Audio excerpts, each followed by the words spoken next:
Raw Feed. I'm Gary Franchi, and here is a live look at the White House right now. You can see some crowds gathered out front, probably tourists. Not many protesters out there today, but it is a beautiful sight in the swamp, the gleaming white of that building just shining bright, a beacon of the world. Well, I'm just outside Chicago in our studio where we're streaming live to millions worldwide across YouTube, Rumble, and X. And let me tell you something, this might be the most important broadcast that we've done since President Trump reclaimed that White House. This is week 17 of his historic return, and the stories we're about to share will leave you stunned.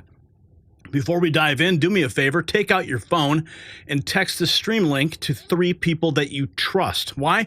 Because big tech's algorithms are working overtime to suppress what we are about to reveal. The only way to beat their game is to go straight to the people.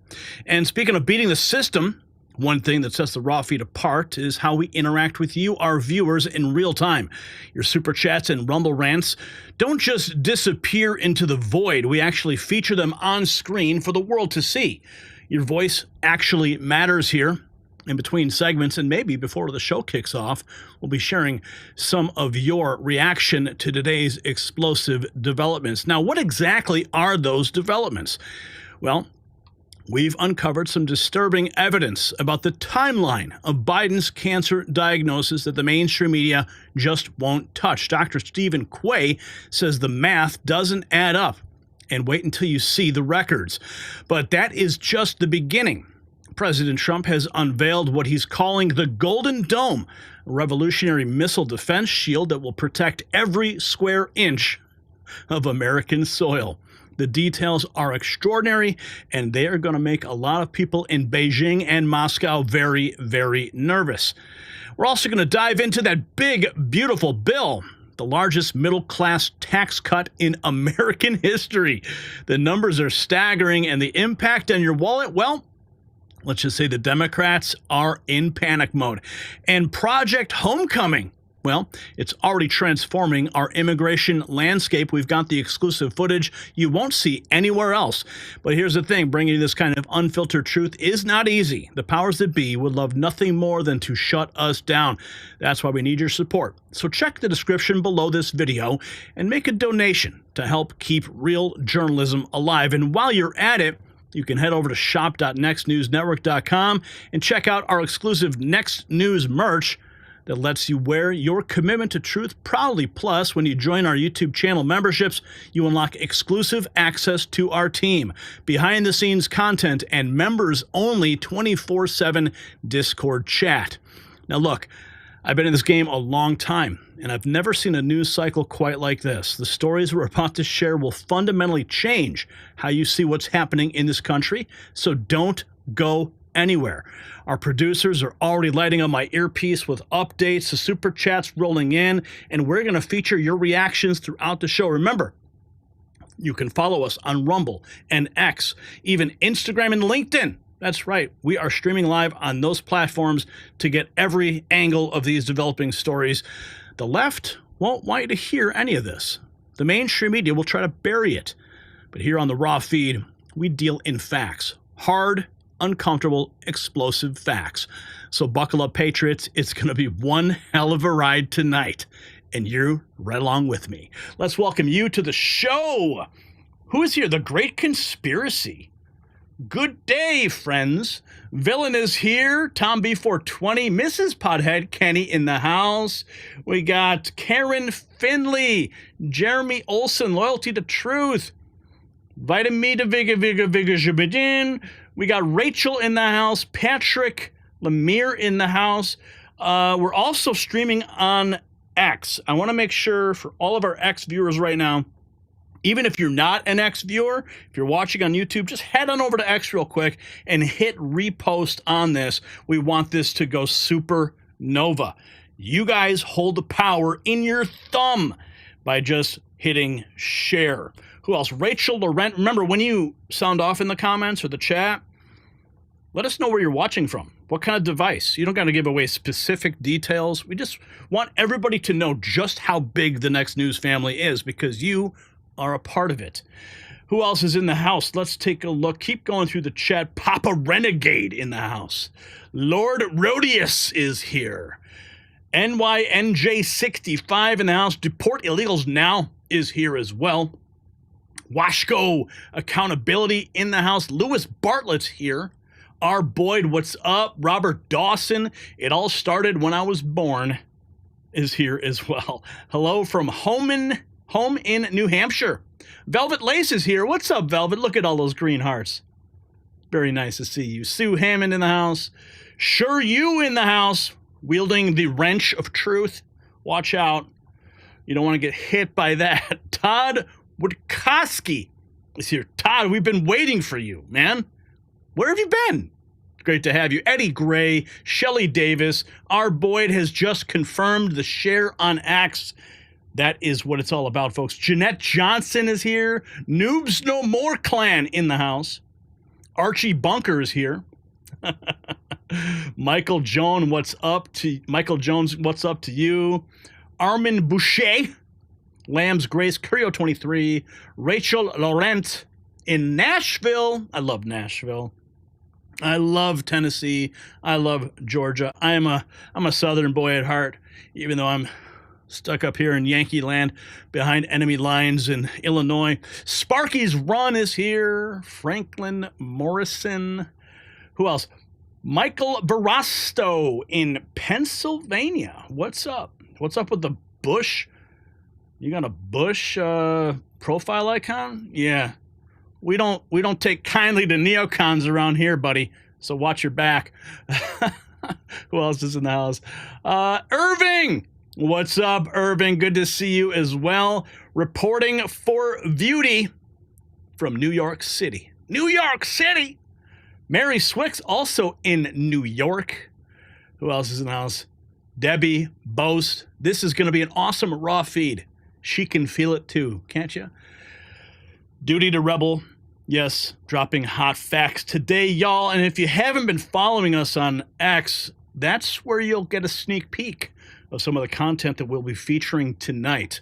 Okay, speaking of content, yes, we all got hit by a ton of bricks over the weekend by Biden's medical revelation. So let's get into the facts. This is going to be an interesting thread we're going to take apart. And that sweater is going to come undone, as Weezer would say. Let's go.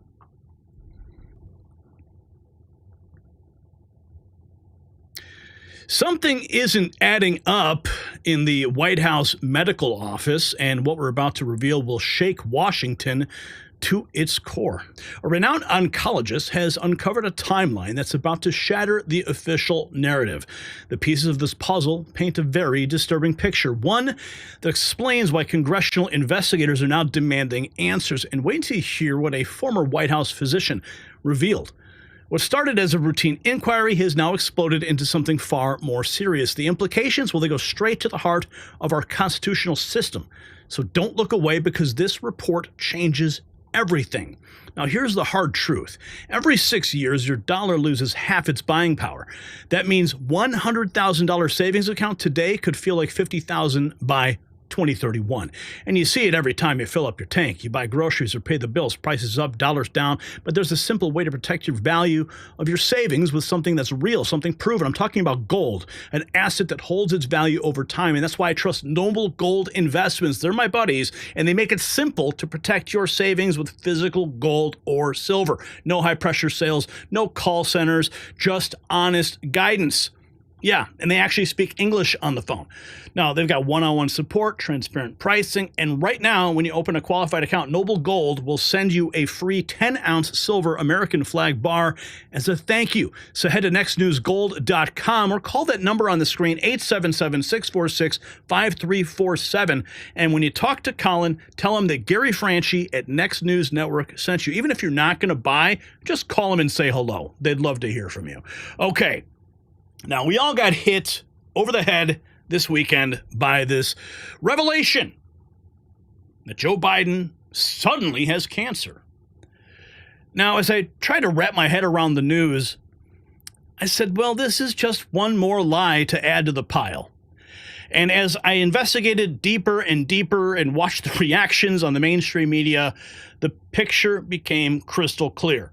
So we're going to break it all down for you, piece by piece. So pay very close attention. So the White House, they called Joe healthy, while insiders hid prostate cancer, signed orders with an auto pen, and rewrote history for years.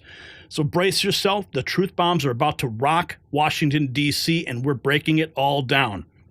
Okay, so this post here was making the rounds everywhere. Everybody was reposting this. Don Jr. was reposting it. The cancer timeline, and this is why. Dr. Stephen Quay says that prostate cancer takes 5 to 7 years to spread to bone. Biden's metastasis revealed means the diagnosis likely predates his presidency.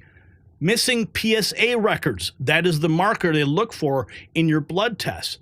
Missing PSA records equal malpractice or a cover-up, plain and simple. So where are those tests? That is the question that we need to get to the bottom of. He says that prostate cancer is the easiest cancer to diagnose when it first starts, and to watch it progress to bone metastasis. The PSA blood test shows the rate of cancer cell growth. For even the most aggressive form, it's 5 to 7 year journey without treatment before it becomes metastatic, meaning it would be malpractice for this patient to show up and be first diagnosed with this disease in May of 25. It's highly likely he was carrying a diagnosis of prostate cancer throughout his White House tenure, and the American people were uninformed. Now, in February of 2024, the healthy label fraud begins. Biden's own physician declared him a healthy, active, and robust 81-year-old. Even though her report said he was just a well-meaning old man, but we don't need to prosecute. 1 year later, he's battling aggressive metastatic cancer.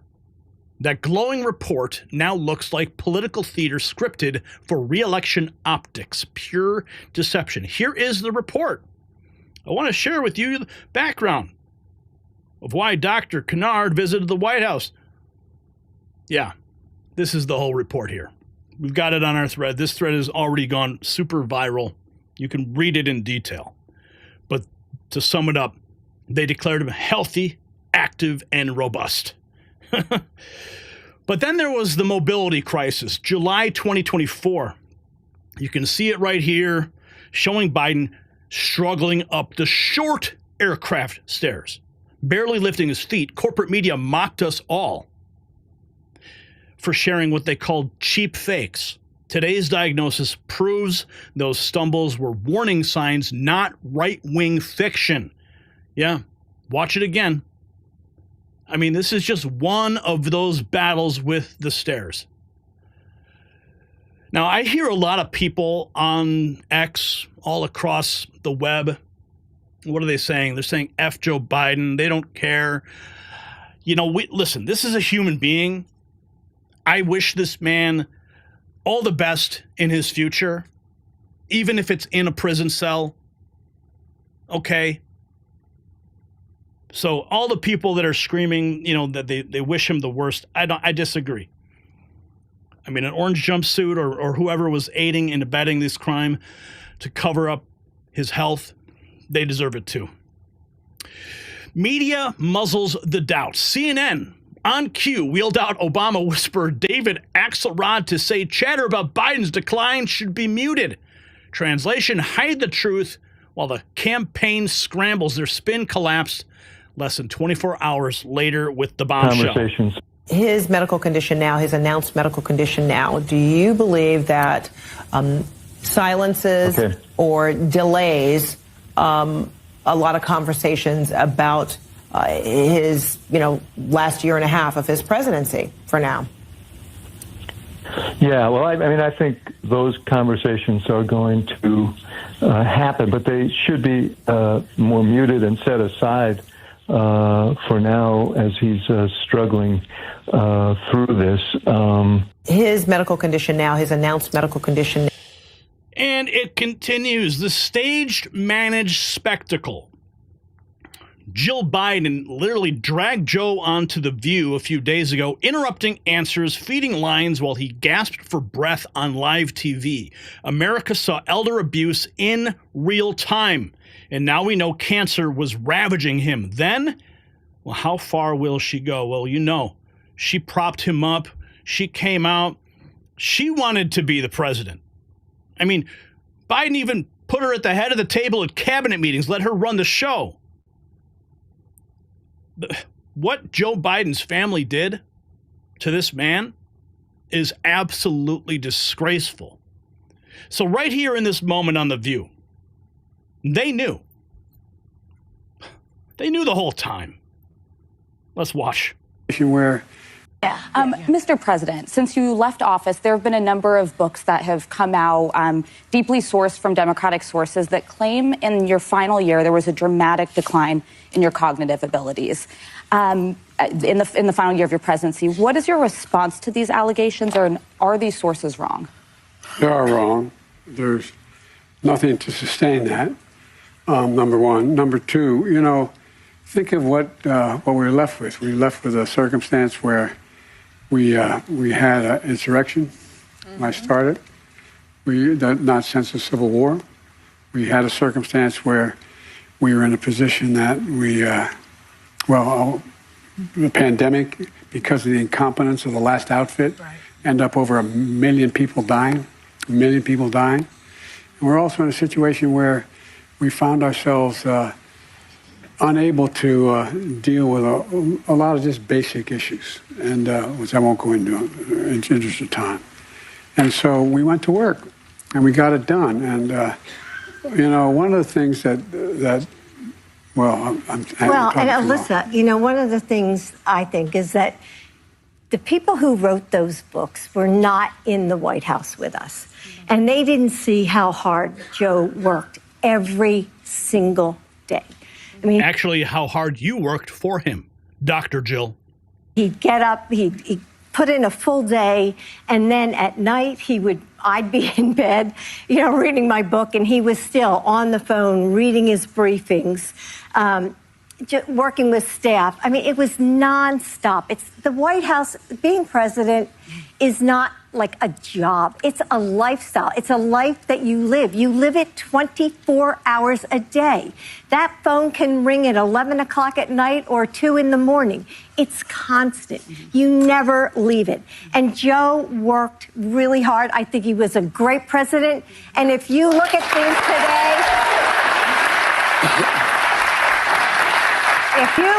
things today, give me Joe Biden anytime.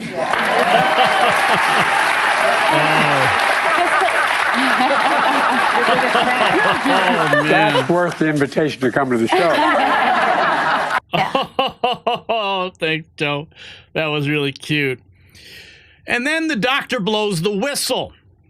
I love this guy. Ronnie Jackson, the former White House physician, now congressman, calls it unbelievable that the cancer was missed, accusing Biden's doctor of aiding a political cover-up instead of providing top-tier care. When the insider MD says they knew, you better believe him. Here's what Ronnie Jackson said. Sad and unfortunate. I wish the former president the best in his treatment of his cancer. Care at the White House should be second to none. Unbelievable this was missed, but the truth is his physician was far more concerned about assisting with the political cover-up than providing world-class medical care. That's coming from a former White House physician. Accountability being demanded. Federalist editor Molly Hemingway says the media who shielded his health must face consequences. They mocked skeptics, censored videos, and lied to voters. Collusion to keep a sick man in power is not journalism, it is election interference. Cabinet, there to run for re-election. That's why the former president avoided the press like the plague. But a new book reveals that the level of outright deception was far greater than many of us suspected. It's by CNN anchor Jake Tapper and Alex Thompson of Axios. The bottom line is the White House was lying, not only to the press, not only to the public, but they were lying to members of their own cabinet. They were lying to White House staffers. They were lying to Democratic members of Congress, to donors about how bad things had gotten. But Biden didn't quit the race until that disastrous debate against Donald Trump. Now, Biden confidants were debating whether the president would need to use a wheelchair in a second term because of a degenerative spine, but that it would be political suicide to do it during the campaign, even as his own doctor said that could damage his health.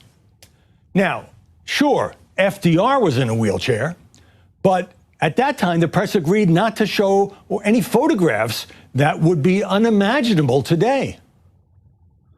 Kamala Harris advisor David Plouffe is so angry that he provided these on-the-record quotes. The campaign was an effing nightmare. Biden effed us. He totally effed us. The book, Original Sin, has unleashed a storm of criticism.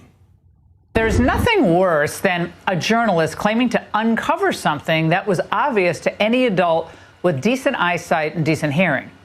Joe Biden's mental and physical condition was in sharp decline, and we all knew it. Not only did Biden destroy his legacy by staying in the race, he ruined Kamala's too. So Democrats are leaking like crazy to Jake Tapper. And I have to say, I find everybody now talking to these authors, get out of here. To run for re-election. Let's keep going. Flashback 2023, July. Biden casually tells a crowd he had cancer. Regime brushed it off as a gaffe. With today's diagnosis, that moment reads like an unguarded slip. They laughed at us then. Well, now history is laughing at them. Roll tape. Window. And because it was a 4-lane highway that was accessible, my mother drove us, and rather than us be able to walk. And guess what? The first frost, you know what was happening? You had to put on your windshield wipers to get literally the oil slick off the window. That's why I and so damn many other people I grew up have cancer. And why can't, for the longest time, Delaware had the highest cancer rate in the nation. And because why I and so damn many other people I grew up have cancer. There he says it right there. He knew he had cancer, but he slipped. Oh, but, you bring it up and you're a conspiracy theorist. Now, here's the official cancer confession. Biden's office finally publicly admits Gleason 9 prostate cancer with bone spread. Experts say it takes 4 to 6 years to reach this stage. With 24/7 presidential physicians, did they miss it? Or was ushering Kamala into the Oval Plan B? This is the official release, May 18th, 2025. Biden seen for a new finding of a prostate nodule. After experiencing urinary symptoms on Friday, he was diagnosed with prostate cancer. House investigators, doctor under subpoena, House investigators now want White House physician Kevin O'Connor with the first question: did you ever order a prostate screening? If he pleads the fifth, game over. A gaggled doctor could be the smoking stethoscope in this unfolding scandal for America. There he is. That man holds the key. The AutoPen power exposed. O'Keefe Media Group's hidden camera video catches Small Business Administration advisor Tyler Robinson admitting White House Chief of Staff Jeff Zients controls Biden's AutoPen, meaning staff, not the president, rubber-staffed pardons and orders. A constitutional crisis by mechanical arm. Let's listen in. It is. I mean, by getting Jeff's sign off, you're getting the president's sign off.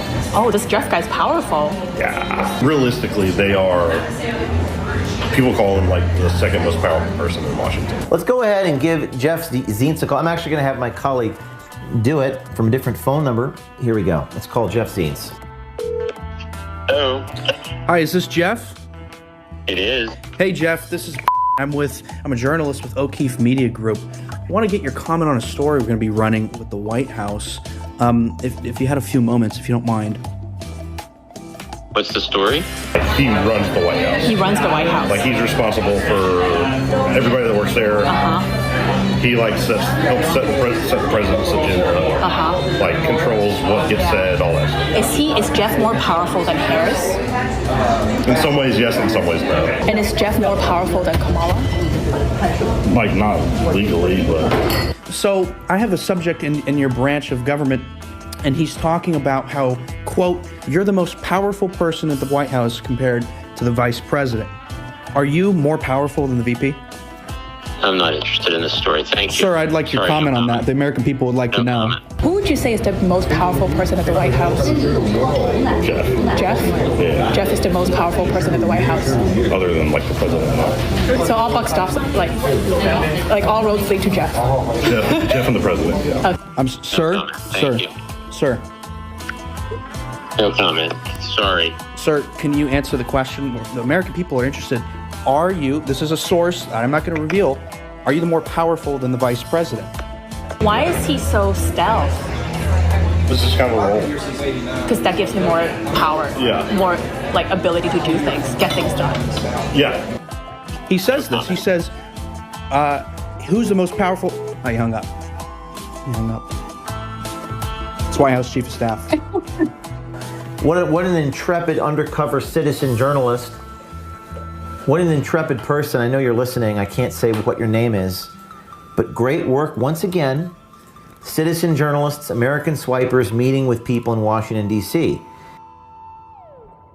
OMG gets it again. Congress now locking sites. Chairman James Comer tells Fox he's going to haul every staffer behind the auto pen up to Jill and Hunter for subpoenas or depositions. The goal is to name the puppet masters of Biden's final 9 months while he slipped into decline. The net is tightening. Watch this. Tell us first. Also breaking today, House Oversight Committee Chairman James Comer is launching an investigation into Biden's use of the auto pen.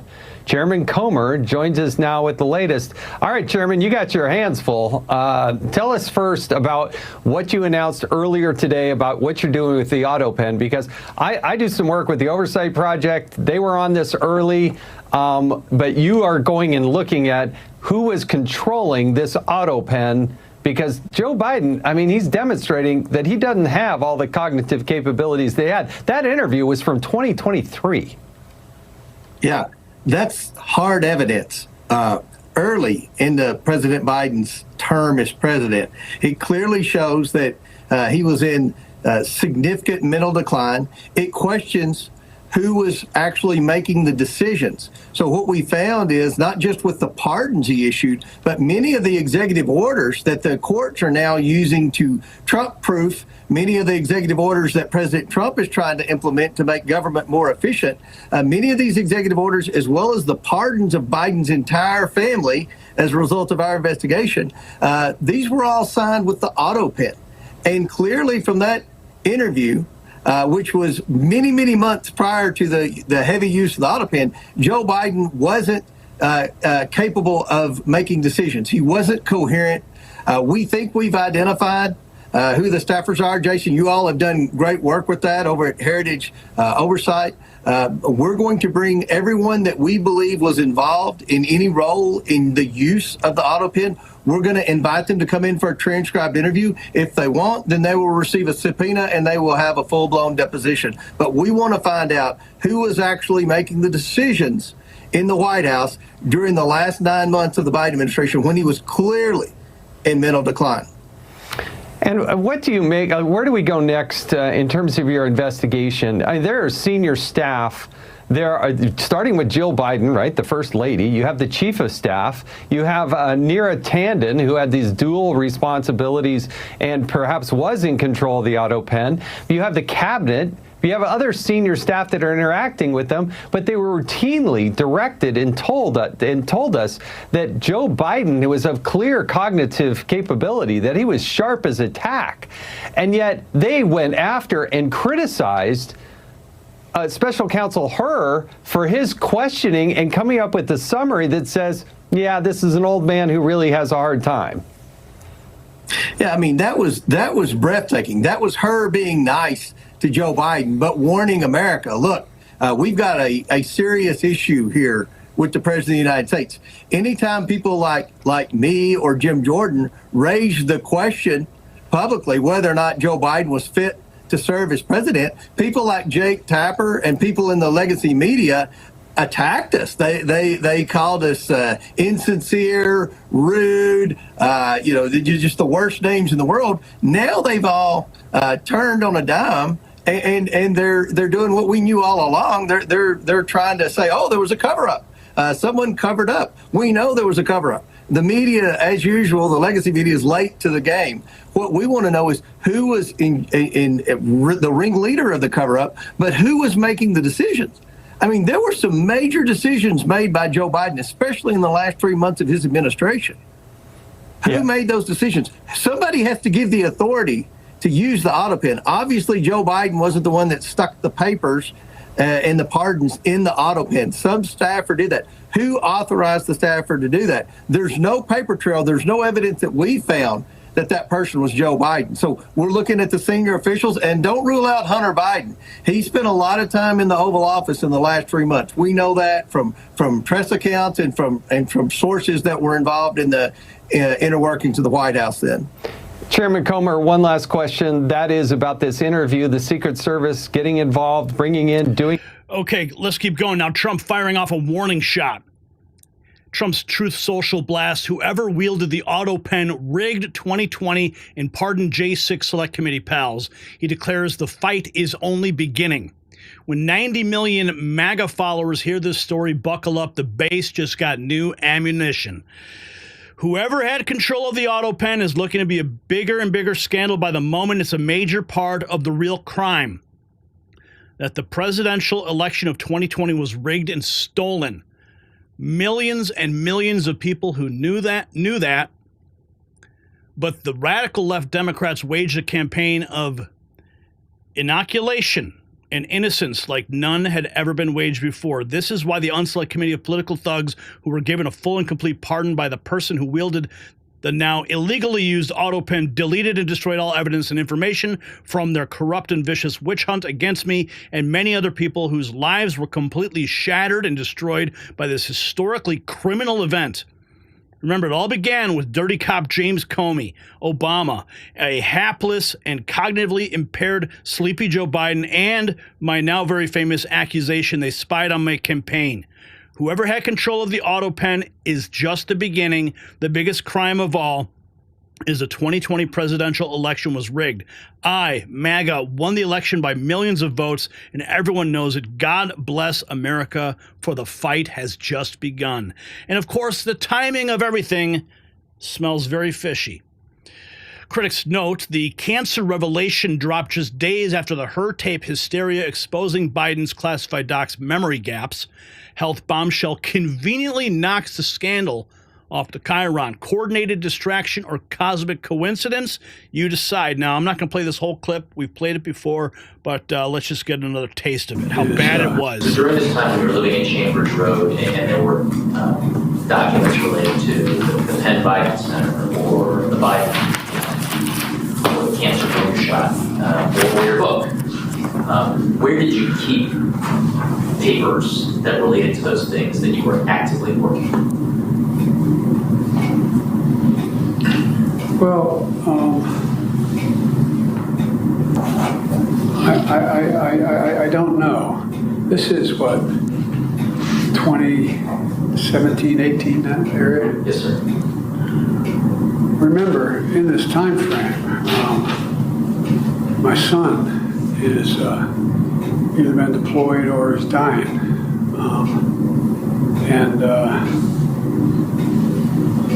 And so it was, and by the way, there were still a lot of people at the time when I got out of the Senate that were encouraging me to run in this period, except the president.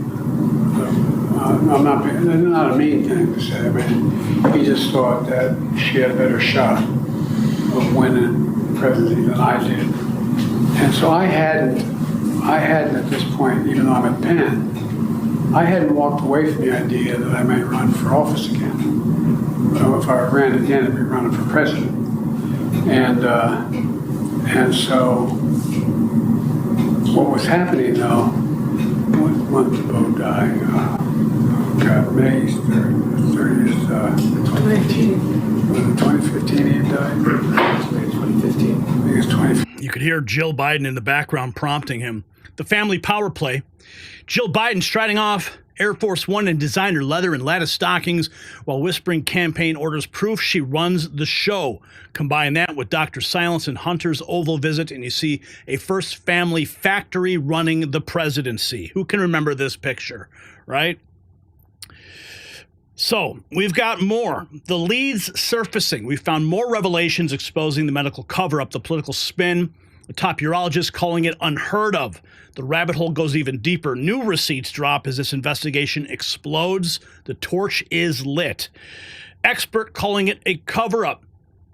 Urologist Dr. Schusterman tells News Nation it's unheard of for a patient under annual White House care to reach Gleason 9 bone cancer undetected. Doctors knew, records withheld, nation misled. Watch him blow up the official story.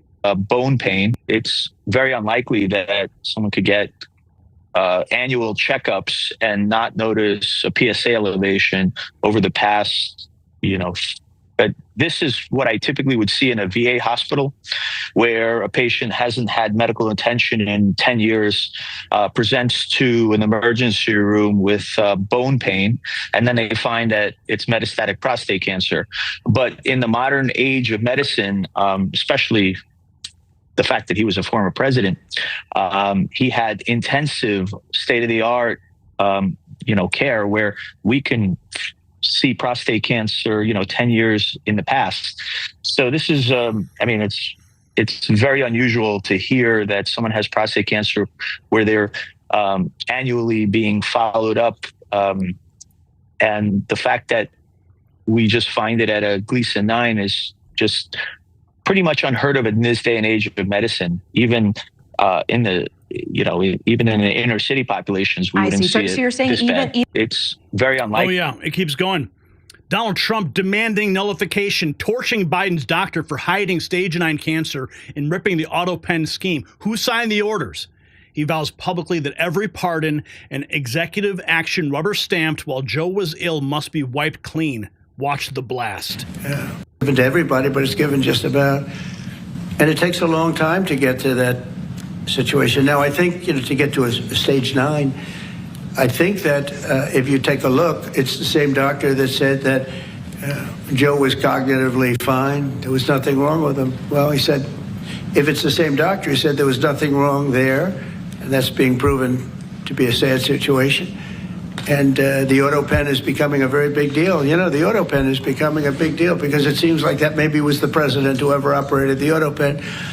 But when they say that that was not good, they also, you have to look and you have to say that the test was not so good either. In other words, there are things going on that the public wasn't informed, and I think somebody's going to have to speak to his doctor, if it's the same, or even if it's two separate doctors. Why wasn't the cognitive ability, why wasn't that discussed? And I think the doctor said he's just fine, and it's turned out given to everybody, but it's given just about. Democrats demanding silence. Yeah, this just in. Leader Hakeem Jeffries scolding reporters, calling any talk of Biden health cover-up entirely inappropriate, and branding evidence-based questions as conspiracy theories. Yes, that old line. Translation, shut up, forget the facts, pass Medicaid cuts while you're at it. Him and his. Thank you, sir. Given the revelations with President Biden's cancer diagnosis and the release of the Her recording, why were Democrats not more open to talking about President Biden's age in 2024? My thoughts and prayers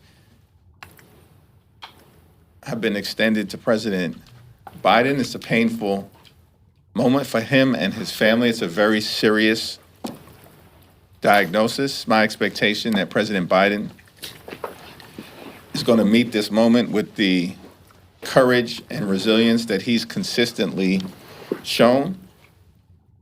Seems to me entirely inappropriate that at this moment in time, when President Biden is dealing with a serious and aggressive form of cancer, there are Republicans who are peddling conspiracy theories and want us to look backward at a time when they actually are taking health care away from the American people. No, as House Democrats, we're going to look forward. They literally are trying to take health care away from millions of Americans at this very moment in the dead of night. And Republicans want to fan the flames of conspiracy theories at this moment? No, thank you. Thank you, Mr. Leader. Two quick questions, just to follow up on President Biden. Have you had a chance to speak with him at all since his diagnosis?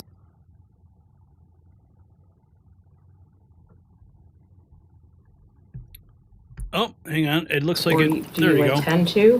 And then secondly, just on Medicaid, I know for many months now you've been warning about the implications of cutting Medicaid. It seems there's some renewed discussions about FMAP and putting it back into the reconciliation bill. What are your chief concerns if that happens? I have not had the opportunity to speak to President Biden subsequent to the news of the diagnosis becoming public yesterday. I do expect at some point in time I will speak directly to him to more directly communicate, my thoughts and prayers and that of the House Democratic Caucus.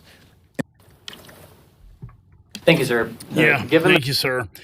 Penny pinch excuse.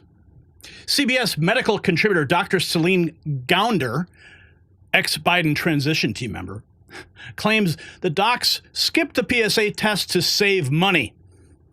That's a good one, right? Save money on an 82-year-old president. Imagine risking the nuclear codes to cut costs. They're now selling thrift as the reason the cancer went unseen. And so the harm thought it took a while to do that. Wouldn't he be getting regular checkups? Yeah, so it depends on the kind of cancer you're talking about here. We do know it's quite aggressive again. So the time in which it would take to spread to the bones is going to be shorter than with a less aggressive cancer. And he's 82. Normally, doctors will stop screening for prostate cancer at 75 or so, because after that, the prostate cancers you typically pick up are very slow growing. And so the harms of all of the testing and treatment for something that may not kill you, you're talking about risk versus benefit. It may not be worth the risk. Isn't there a blood test that men can take to know if they have an issue that might warrant further examination? So there's something that we call a PSA test, but that can also be indicative of many different things. It could just be you have an enlarged prostate. Maybe you have a low-grade infection in the prostate. There are many things that can cause that. And so this is, again, why after a certain age, doctors will typically stop screening for prostate cancer. Wow. But in his case, it's not screening. It's important to emphasize this was diagnostic because he had urinary symptoms. And so there was a reason to do more testing. I thought it took a while to do that. Saving a buck. PSA test mystery. Even MSNBC's Morning Joe is baffled. Dr. Vin Gupta notes that Trump, Obama, Bush all had PSA levels disclosed, but Biden's last physical omitted the test. The leader of the free world skipped a screen. Missing numbers speak louder than press releases. Listen. Causes, and if you're a White House physician and you have any man over 40 years old, are you not going to at least say, hey, once a year, like every other physician says, once a year, we need to do a physical exam and check? Because this is like one of the leading causes, one of the leading sicknesses for men over 40.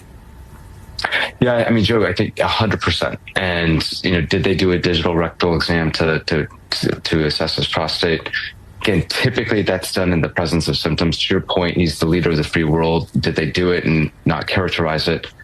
It's hard to know. We're speculating here. I would say in an abundance of caution, probably be holistic and comprehensive. That would make sense. It is interesting to note that President Trump's, President Obama's, and President Bush II, in their most recent physicals, in their terms of office, obviously 2025 for President Trump, did comment on their PSA levels. And so they got screened while in office and they commented on it. It's not easy to access the most recent ones from President Biden. You can read the summary articles. I couldn't access it on the archive site on the White House just before I came on.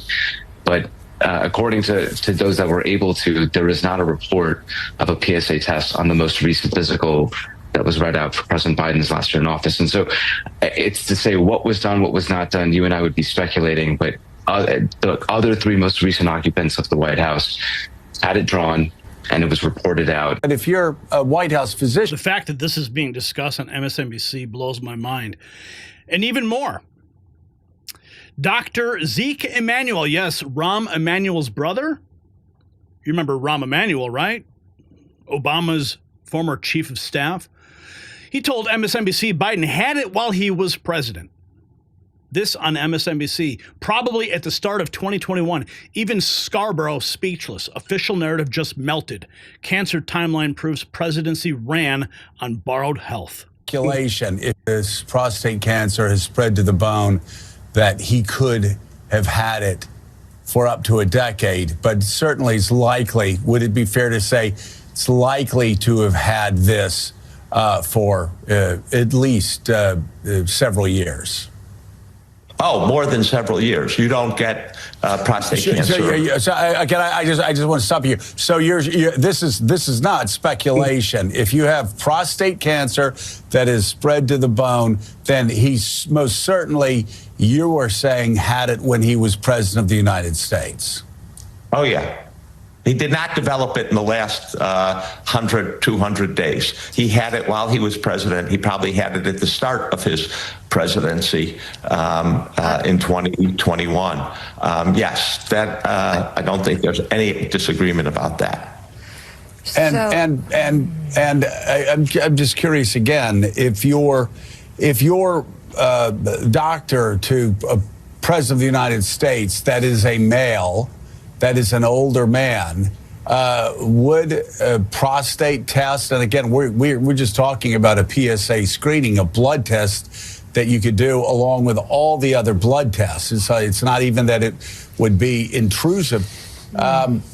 Would this not be one of the first tests that you would conduct as a White House doctor?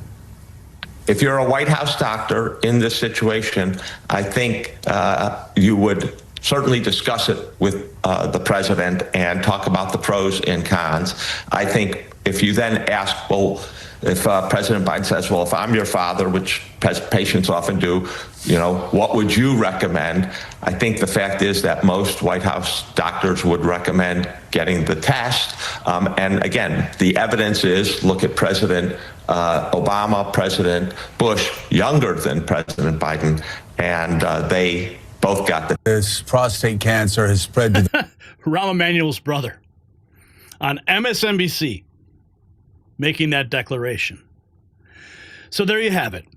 A pattern of discrepancies, conflicting timelines, and a White House scrambling for explanations. Now, this isn't just about health reports anymore. It's about transparency. It's about accountability and the people's right to know the truth about their commander-in-chief. So the questions we've raised tonight demand answers. Who knew what, and when did they know it? Why were standard protocols apparently ignored? What's their excuse? Saving a couple bucks on a PSA test on the richest nation in the world?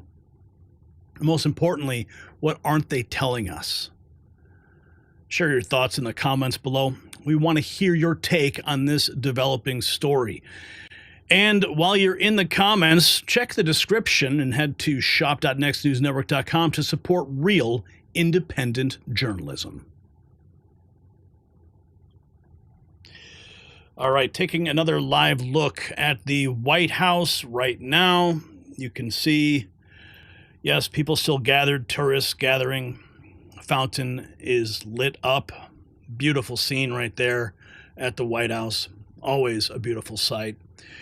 And we are going to keep going. We got 3 new members. Welcome to the family. Welcome to the Next News Network. We got some more news. Let's keep going. And I want to talk about next what is another thread we just posted. And this is also, it's going viral. 129,000 views. It's a good roundup of everything that's happened in the last 24 hours or so, especially what happened in that press room today. Our cameras were there and caught it. Quite a funny moment. We did post the whole press conference on the YouTube channel. You can go and watch it from our exclusive perspective. But let's jump into the next topic. Right now, we're pulling back the curtain on what could be the biggest media scandal of 2025. When a former FBI director posts a seemingly innocent beach photo with a cryptic Caption, why do intelligent veterans suddenly go dark?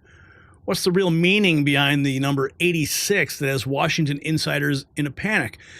The answers connect the dots that nobody's talking about. By the end of this report, you'll understand why certain power players are desperately trying to keep this story buried, and wait until you hear what our sources just revealed about the CBS payout. The implications will leave you speechless. Keep watching. And speaking of media scandals, let's talk about another cover-up, the truth about aging.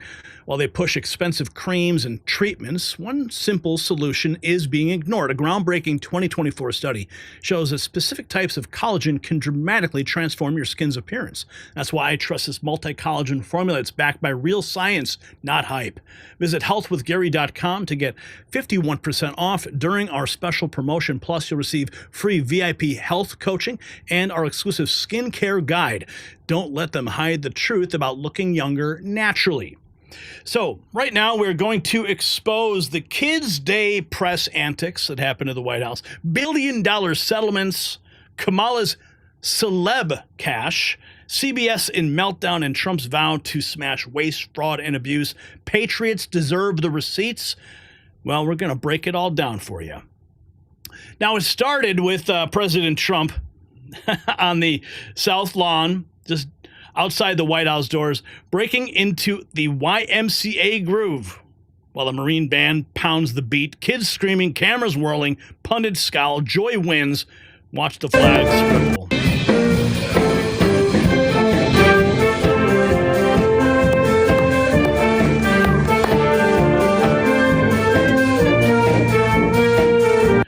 A beautiful moment today at the White House. What's equally beautiful is watching kids ask the press secretary questions. Caroline Leavitt fielding a kids' ice cream query in today's briefing. But we're going to flash back to 2024 when credentialed adults asked Biden the exact same question. Legacy press proving its kid table status. Watch the mashup and taste the melted credibility. Here's the moment in the press room. It's adorable. Policy position. Is that your mommy? Your mommy is a great journalist. What's your question?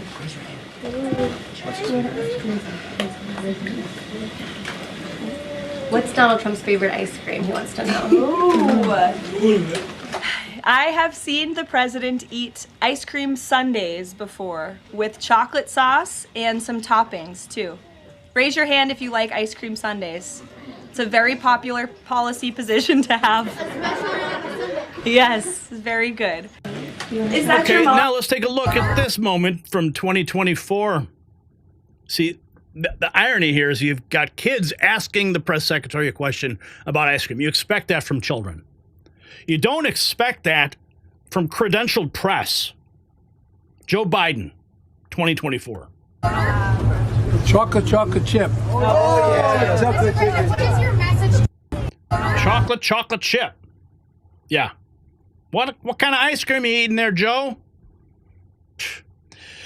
And now we have this, the fraud buster plan in action. Trump reduces Medicaid reform to 3 simple words: no waste, fraud, or abuse. Bureaucrats are freezing as plain English foreshadows audits, clawbacks, and indictments. Think welfare reform on fiscal steroids. Taxpayers finally hear a promise with teeth. Democrats, here's what I want on Medicaid. We're not touching anything. All I want is one thing. 3 words. We don't want any waste, fraud, or abuse. Very simple. Waste, fraud, abuse. Other than that, we're leaving it. Medicare, we're leaving it. All we're after, and this is for the good of it, is a lot of waste, fraud, and abuse. That's all we're doing. We're not touching it. The Democrats are going to destroy it. Thank you very much. Thank you, Mr. President. Unity and strength holds in the Capitol step. Trump hails Speaker Johnson, the iron unifier who kept a 1-vote majority alive for 5 gritty months. Pundits predicted collapse. America First answered every roll call. Even CNN anchors whisper, how'd he do it? We have a very, very united party. This man has done a fantastic job, and so have you, Lisa. But this man has done a fantastic job. He's a real unifier. I don't think anybody else could have done it. We had, I just said to your cohorts downstairs, we had a majority of one for a period of 5 months. And he kept it together, and we actually passed things. And nobody else could have done it. He's done a fantastic job as Speaker. We have a very, very unified party. Remember, we had 1, and now we have 7. We won elections. And we're going to win a lot of elections. The economy is good. I just had my highest poll numbers ever. And we had a big trip to the Middle East. We took in $5.1 trillion. We brought it back to our country. 180 Boeing aircraft are being built now because of that trip, and many other things. That's the least of it. The economy is doing great. The stock market's higher now than when I came to office, and we've taken in hundreds of billions of dollars in tariff money, and we've had no inflation. You know, they kept saying inflation. There's no inflation. Groceries are down. Gasoline is way down. Everything is down. All energy costs are down. I'll tell you, to me, maybe the most respected thing, you saw the way they respected me between Qatar and Saudi Arabia and UAE, probably the richest, certainly the richest of their type nation, great places, unbelievable amounts of money. They respect our country again. They were going to go to China. China was going to take over those countries 100%. They were dealing with China because they weren't treated right by the last administration. And they have tremendous economic power. They have more money than anybody. We probably have more money, but we have other things. They are very cash rich, to put it mildly. And they're spending 5.1 trillion. Probably it's going to be 7 trillion by the time we stop. And somebody said every other president goes and leaves and spends money, gives other countries money. I'm the only one that goes and takes money back. When you think of it, I said that's an interesting statement. I never thought of it that way. But we have this is really just a pep talk. We have a very unified House, and we have a very unified Senate. And Mike is doing a phenomenal job as Speaker. He's going to be there a long time. And we have a man in the Senate, our leader, Thune. Mr. Thune is doing a great job. I've gotten to like him a lot, and he's doing a fantastic job. Between the two guys, very different personalities, actually, in certain ways. But they are doing a fantastic job. I don't think the Republican Party has ever been so unified. It's become a much bigger party. We have a Trump the unifier. Results rewarding policy. Trump's vows disaster aid will bolster states run by results-driven governors, not bankroll leaders torching their own streets. Performance replaces pity. Zero-based budgets loom for failures. Main Street cheers. Accountability at last, folks. We're going to make a couple of tweaks. I mean, we don't want to benefit Democrat governors, although I would do that if it made it better, but they don't know what they're doing. We don't want to do any damage to a state. We want to help all the states, but we have governors that are from the Democrat Party. Let's say New York, Illinois, big ones, and let's say Gavin Newsom, who's done a horrible job in California. And, we want to benefit we want to benefit Republicans because they are the ones that are going to make America great again. The Democrats are destroying our country, and you see that with the past administration, with an open borders policy that allowed 21 million people into our country, and many of those people are stone-cold murderers, killers, and trouble. Yeah. The last word he was about to say. Threat cost warning. FBI Deputy Director Dan Bongino breaks down how Comey's coded 86 stunt spawns pricey copycat probes nationwide. Each subpoena, stakeout, overtime hour, taxpayers pay the explosive tab. When at least flirt with menace, the bill arrives in overdraft nationwide. What Bongino's saying is that after Comey posted that, all of a sudden copycats were popping up all over the country. He says, we're dealing now with copycats, sending cryptic threats to public figures using the 86 reference. Thanks, Jim Comey. Whether they turn out to be legitimate threats or not, taxpayer-funded public safety agents are going to have to run these all out and investigate them. This is a reminder of the damage self-serving individuals with a history of extremely poor judgment can do when they fail to control their impulses. Speaking of Jim Comey, now he is the martyr. MSNBC lets James Comey lament. cameras on his beach stroll. After leaking and dodging subpoenas, he now sells pity over footprints in the sand. The public sees theater, not tragedy. Ratings sink faster than memos rose. Drama for ratings nationwide. Listen to this guy. Oh my goodness, this is priceless. Back towards. You are back in the middle. I mean, playing the victim card. You are back in the middle of a political firestorm. Yeah, for walking on the beach with my wife. So I don't know how we ended up here. It never occurred to me that it was any kind of controversial thing, but that's the time we live in. So I was just walking on the beach with my wife, just enjoying a stroll, the sand between my toes, under my feet, holding her hand. It's a beautiful day. And then I stumbled upon a cryptic message. This guy. Take me back to the walk on the beach. We were walking on the beach. We went to the beach to prepare for this week, which was the launch of my book, and to think about the book and to prepare to answer questions about it. And we were walking back towards the road, and we saw in the sand someone had arranged shells with numbers. And Patrice, my wife, said, "Why would someone put an address in the sand?" And I said, "I don't know." And we stood over it, and I said, "I think it's some kind of like political message." And she said, 86, when I was a server, she did a lot of work in restaurants, meant to remove an item from the menu when you ran out of ingredients. And I said, well, to me, as a kid, it always meant to leave a place, to ditch a place. I said, that's really clever. So then she said, you should take a picture of that. And I did. And I posted it on my Instagram account and thought nothing more of it until I heard through her that people were saying it was some sort of a call for assassination, which is crazy. But I took it down. Even if I think it's crazy, I don't want to be associated with violence of any kind. Okay, so taking apart this thing for a second, he literally admits that he knows what 86 meant. Ingredients, and I said, well, to me, as a kid, it always meant to leave a place, to ditch a place. But you couldn't figure out what 47 meant? Right, your nemesis? The 47th president of the United States, that number didn't even cross your mind? Give me a break. Oh, by the way, I'm selling the book. The Revenge Tour ignites. This was great. Oh my goodness, this was probably one of the greatest clips I've ever seen of Trump. Oh, this is so good. We always wondered about the timeline of when he knew he was going to run again. I think he knew it from the moment. But this gives us a little more perspective of what was going on in that time. President Trump jokes that he'd be golfing if 2020 hadn't been rigged, promising to shove it up their ass with record wins instead.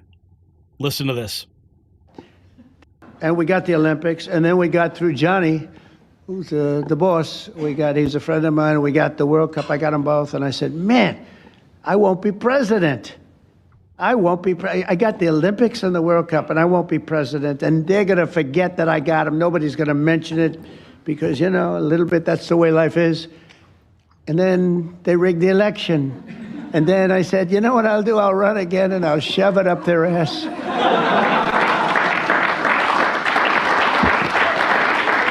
And that's what I did. And all of a sudden, I then realized, I said, you know what? I got the Olympics, I got the World Cup, and I got the 250th. Look at the way this works out. So if they would have left us alone and wouldn't have cheated on the election and wouldn't have rigged it, I would have been retired right now. I would have been happily doing something else. And instead, they have me for 4 more years. Can you believe it? Yeah. So it has Oh, I love it. I absolutely love it. He would be retired right now. He'd be hanging out at his golf clubs. But nope, they had to rig the election, and now they've got to deal with him for this time. Oh, it's glorious. The Deep State Game. This is great. MAGA Meme Wizards parody shows spooks playing election submersion simulator. Watch this. I love this. When I saw it, I'm like, oh, this is like that movie War Game. Remember that movie War Game? Matthew Broderick? Classic 80s.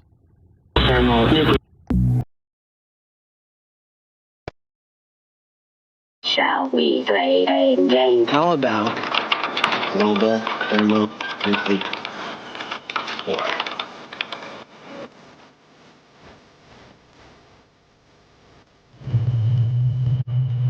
Global thermonuclear war.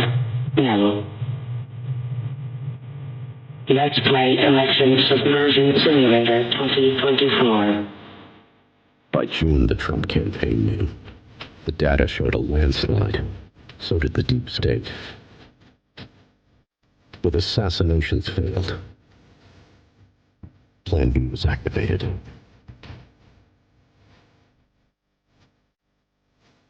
Analyzing survivable versus catastrophic outcomes. Deploying strategic time waste. Initiate false fights. Sacrifice pawns. Pick fights you don't mind losing. Waste their time. Waste their momentum.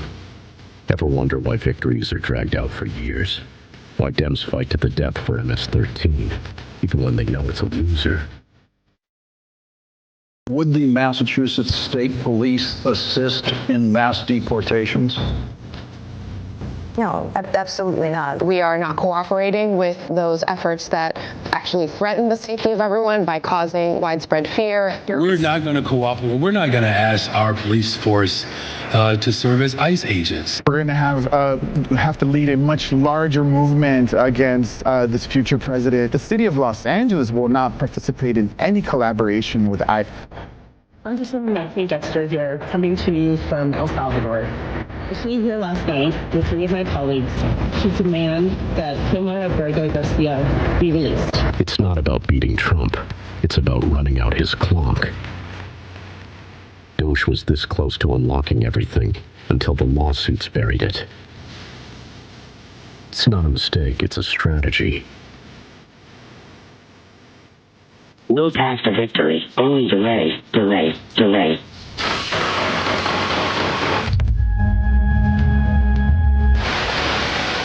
A strange game. The only winning move is not to let them play.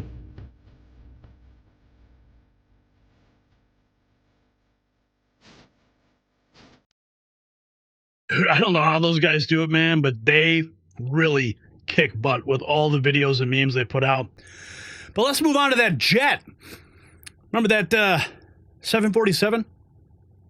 Colonel Buzz Patterson, who actually flew Air Force One, debunking the entire Qatar gift narrative. Obama inked upgrades. Biden secured the loaner. U.S. crews installed the tech. Taxpayers saved $400 million. Blue checks yell bribe for 48 hours. Facts landed. Headlines vanish. Meltdown guaranteed. Now, this is a long post, but I think how he lays it out is crystal clear. So the Democrats continue to beat the drum that Trump is being gifted a 747 from Qatar. It's a lie. Here are the facts. The Qatar B-747 was built in the U.S. by Boeing. They're offering a newer 747 to replace one of the 2 current Air Force Ones that have been flying for 40 years, which are tired and need to be replaced. I mean, take this from the pilot of the plane. The wing base at Andrews has also purchased aircraft from other countries in the past, which are currently flying our VP and senior government officials. This is nothing new. The acquisition contract with Boeing to replace the older jets was initiated by Barack Obama 10 years ago. Boeing is woefully behind with no firm delivery date in the future. So in the meantime, the old 747s, there are 2, continue to fly. As a stopgap measure, the Biden administration, yes, Biden, began negotiations with Qatar to acquire one of their 747s. Qatar agreed and now are offering the jet to the U.S. military, not Donald Trump. Modifying a future AF-1 is not a simple or cheap proposition. It will take a few years. The DoD contractor is based in the U.S. In fact, my dad, Patterson's father, a retired Air Force general, used to work for them. They are, not unironically, also working to upgrade the FAA technology as we speak, Newark and elsewhere.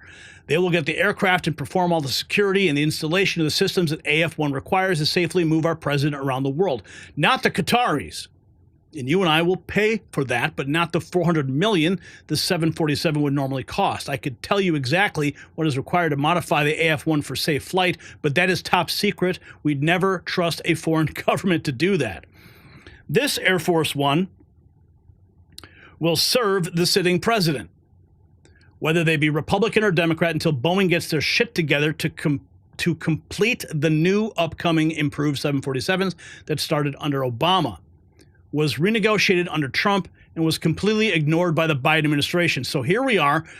The Trump library has requested the AF-1 through the National Archives after he leaves office. It'll be one of the old ones, and it won't be flown by Trump. It will be a static display, just like the old AF-1 hanging at the Reagan Library. So Patterson lays it out in black and white. It was Obama and Biden. Obama initiating the first contracts and Biden initiating the negotiations with Qatar. Now let's hear what the Treasury Secretary has to say. He flips the jet narrative. Qatar's $100 billion Boeing orders equal U.S. paychecks coast to coast. France gave Lady Liberty. Qatar gives purchase orders. Every rivet means a mortgage paid. Globalist outrage can't cancel payroll. I'm not sure they... You're a hard-nosed businessman. Even if Qatar isn't asking for anything in return now for the jet, I mean, that's a bill that could come due. Nobody in the Middle East gives things just to, or anywhere in the world, just gives a $400 million jet just to be nice. Well, I don't know, Jake. The French gave us the Statue of Liberty. The British gave us a Resolute desk. I'm not sure they asked for anything in advance. And the more important airplane deal was there's $100 billion of orders from Qatari Airlines to Boeing. Kelly Ortberg, the CEO of Boeing, was with us in the Middle East. This is the biggest order in the company's history. So, I think that plane deal is much more important than this other one. Well, I will just say about the Statue of Liberty, I mean, that was authorized by Congress, and it belongs to the American people. It doesn't belong to whoever was president at the time. Well, I think that this plane would be a gift to the American government. You're a hard-nosed businessman. And then we go into this. Laura Loomer dropping some bombshell FEC documents. Kamala Harris wired Alanis Morissette $95,000 after Election Day. It was labeled as catering. I'm sorry, but guitars don't serve crudettes. Cash for clout disguised as hors d'oeuvres signals super PAC shenanigans with huge vocal range. Yeah, Laura Loomer posting receipts as usual. Alanis Morissette, I voted. Yeah, how much did she pay you for that vote? Some of these receipts, you can see them right here. Harris for president, event production and site rentals. This might be a little hard to read. I'll see if I can zoom in for you. This is the actual filing. Harris for president, Epiphany Productions, event production and site rentals, and catering, food and beverages. $88,000 and nearly $7,000 paid to Alanis Morissette. Here's more.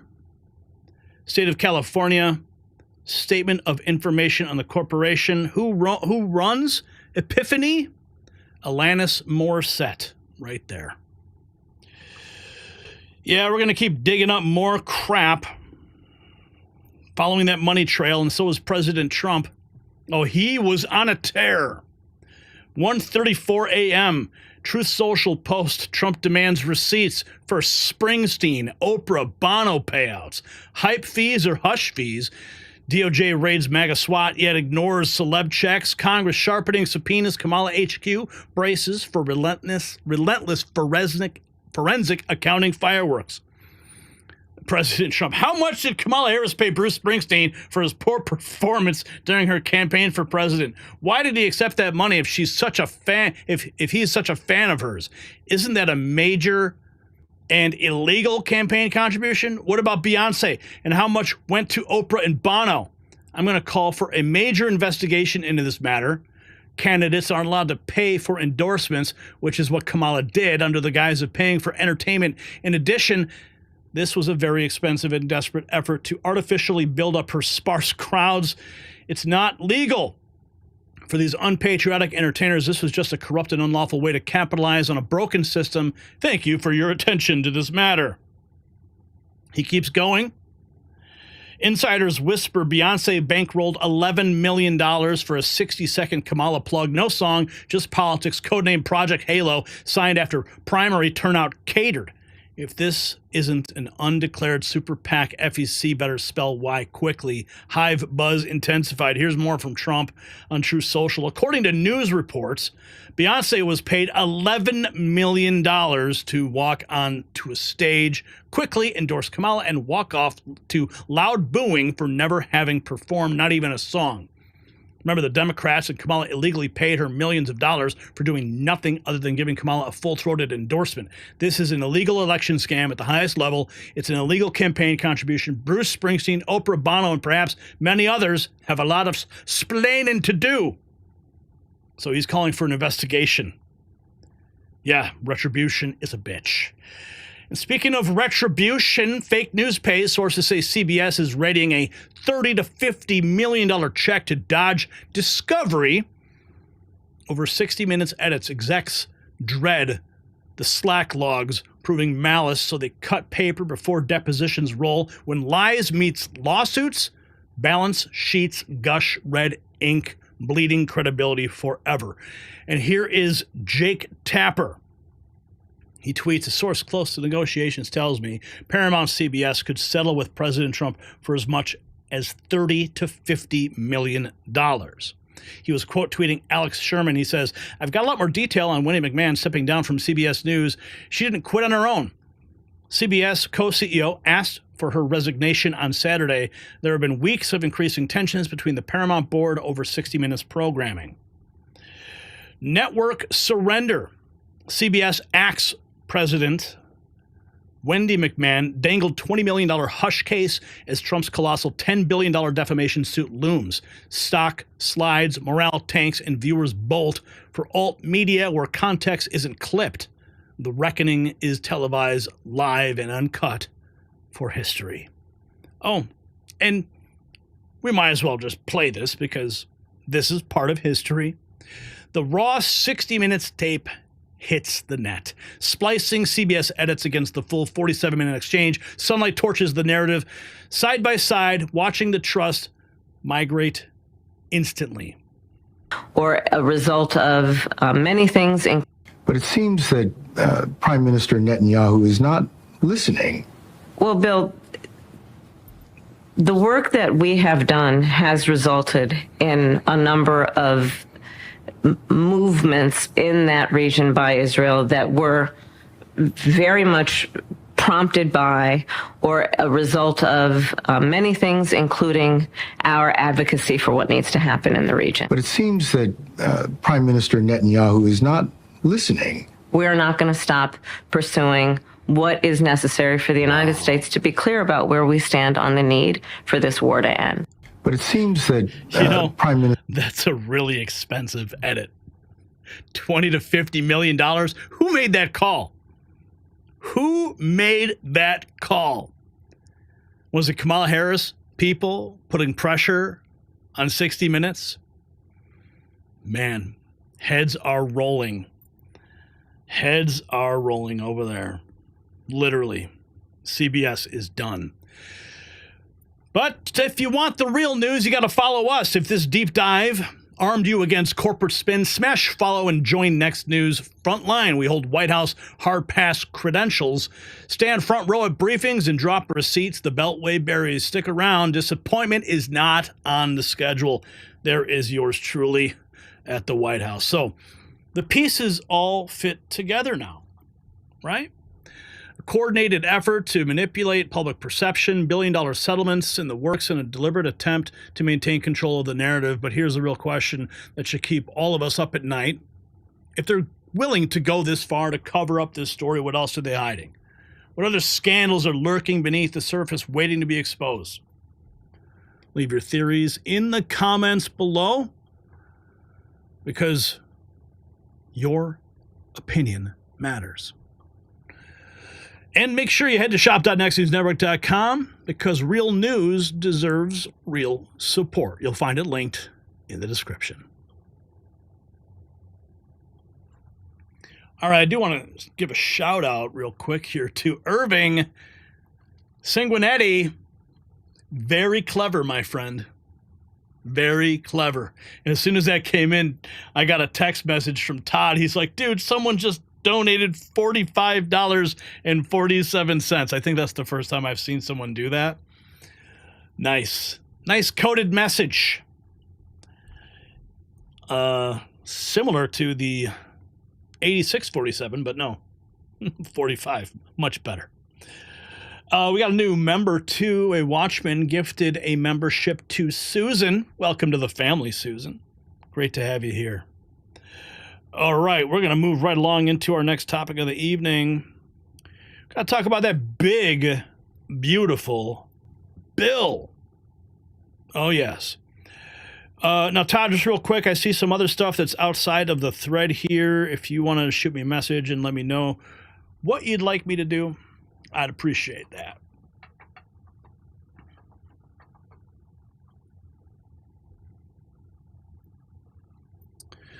The halls of Congress are electric tonight as the big, beautiful bill takes center stage.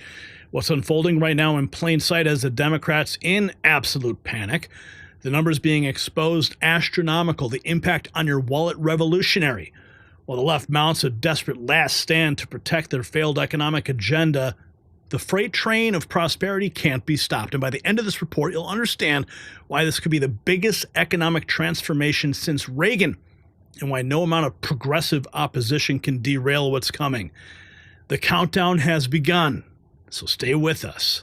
And just as this big, beautiful bill aims to restore American prosperity, isn't it time to restore your body's natural balance?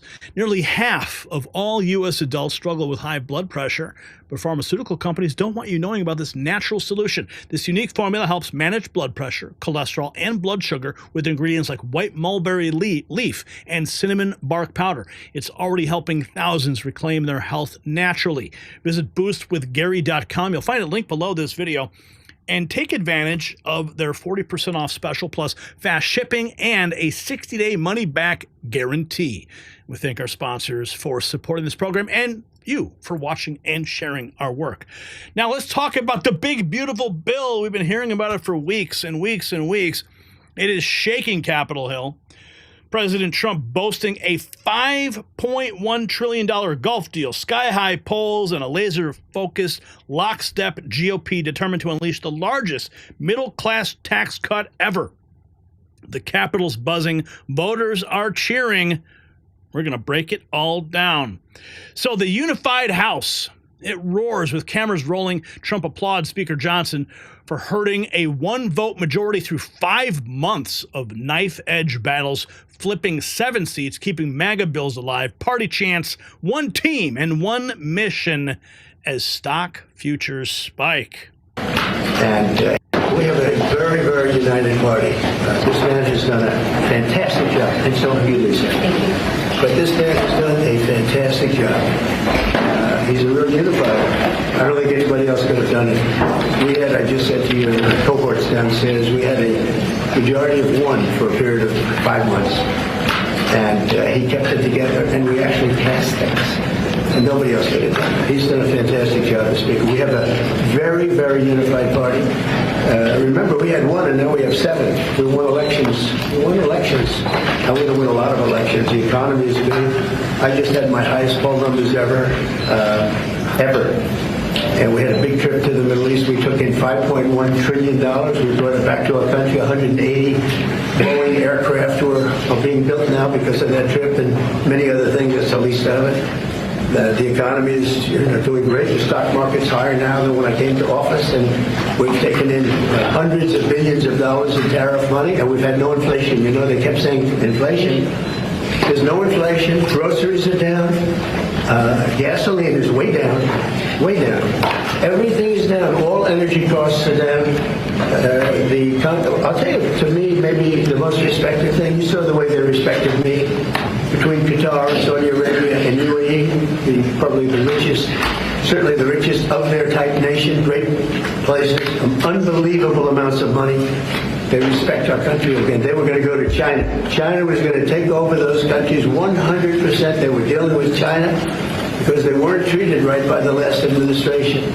And they have tremendous economic power. They have more money than anybody. We probably have more money, but we have other things. They are very cash rich, to put it mildly.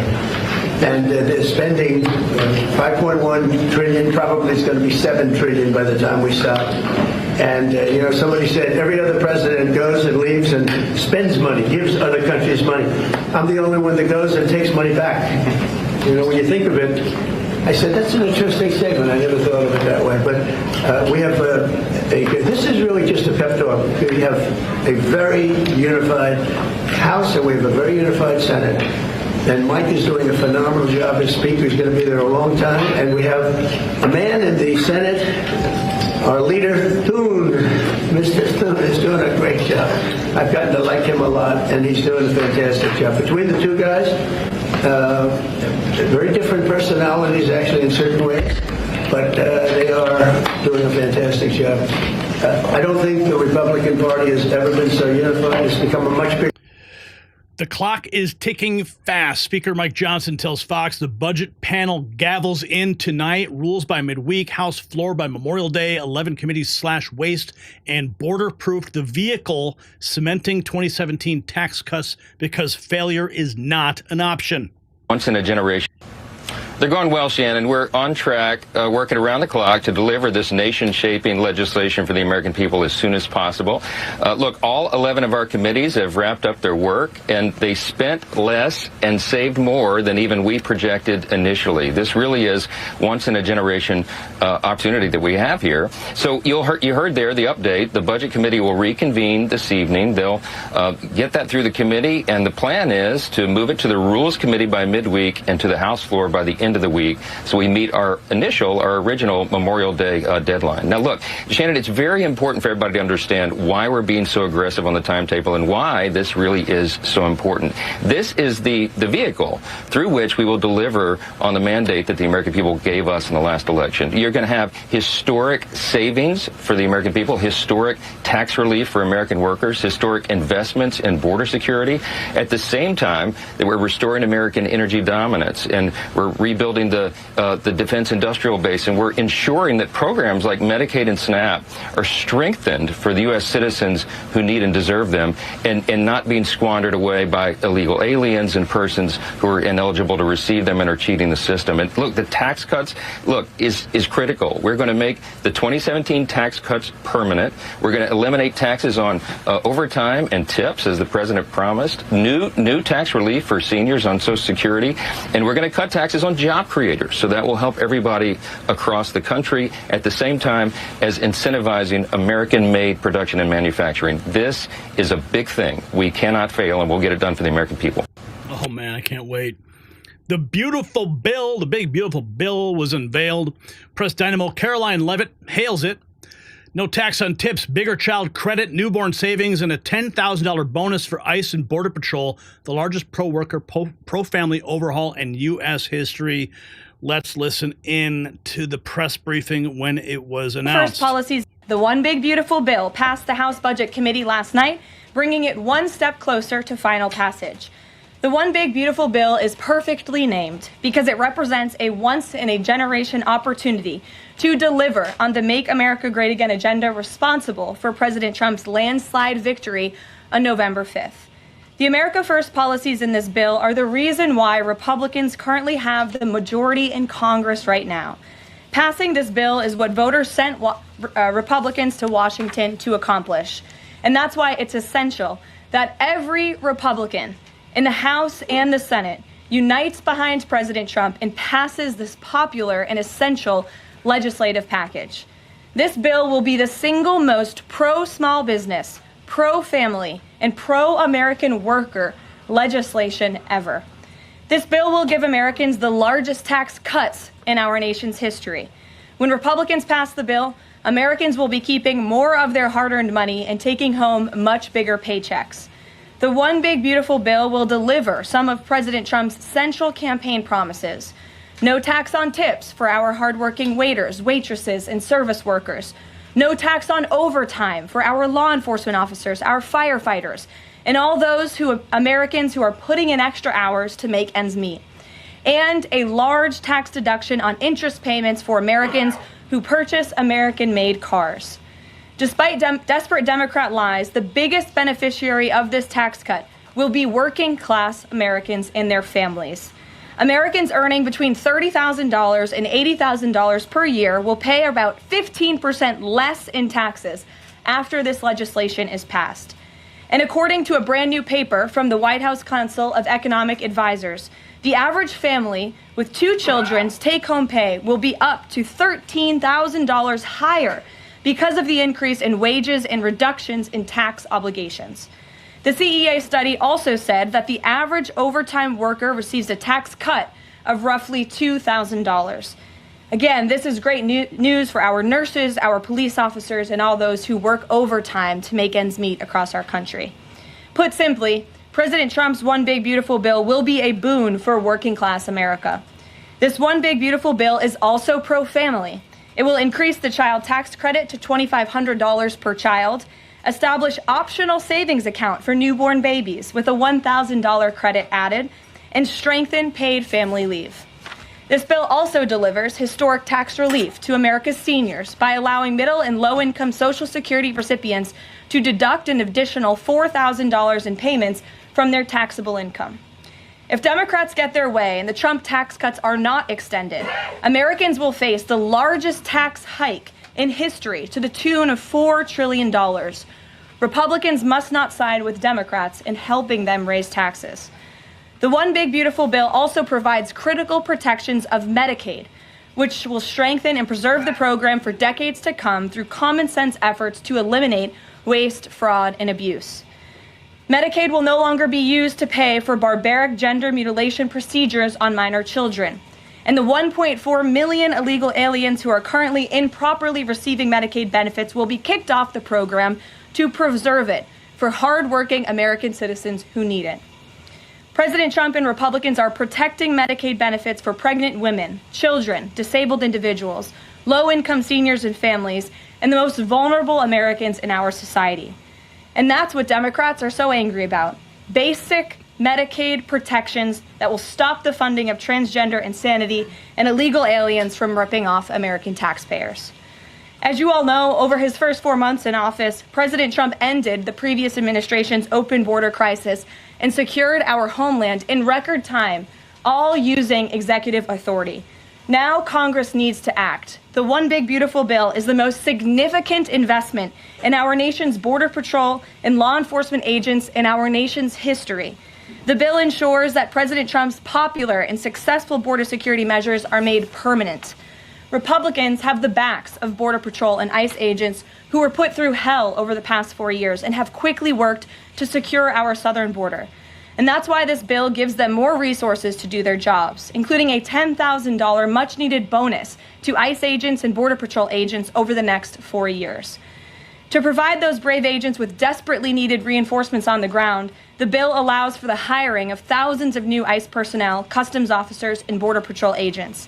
These significant hirings will empower President Trump to continue delivering on his promise to carry out the largest mass deportation in the history of our country. Again, that is a promise that Republicans made to American voters. It's a promise they were elected on, and it's a promise Republicans on Capitol Hill need to keep: secure our border. To supplement those efforts, the bill's funds will fund the completion of President Trump's signature border wall. As a result, 701 miles of primary wall, 900 miles of river barriers, 629 miles of secondary barriers, and 141 miles of vehicle and pedestrian barriers will be constructed when this bill passes, along with cutting-edge technology to secure our homeland from dangerous illegal alien invaders. This bill also advances our national security and defense interests by ensuring the United States military has the necessary resources to remain the strongest and most lethal fighting force in the world. The bill will provide resources for the construction of President Trump's Golden Dome to safeguard Americans from potential attacks, give the Coast Guard resources to build more modernized ships, and the Air Force resources to acquire better planes. If all of those incredible things were not enough, the Big Beautiful Bill also finally modernizes air traffic control in America, a bipartisan issue. The bill will allow President Trump to deliver on his promise to overhaul and update our air traffic control systems to keep Americans flying as safe and efficiently as possible.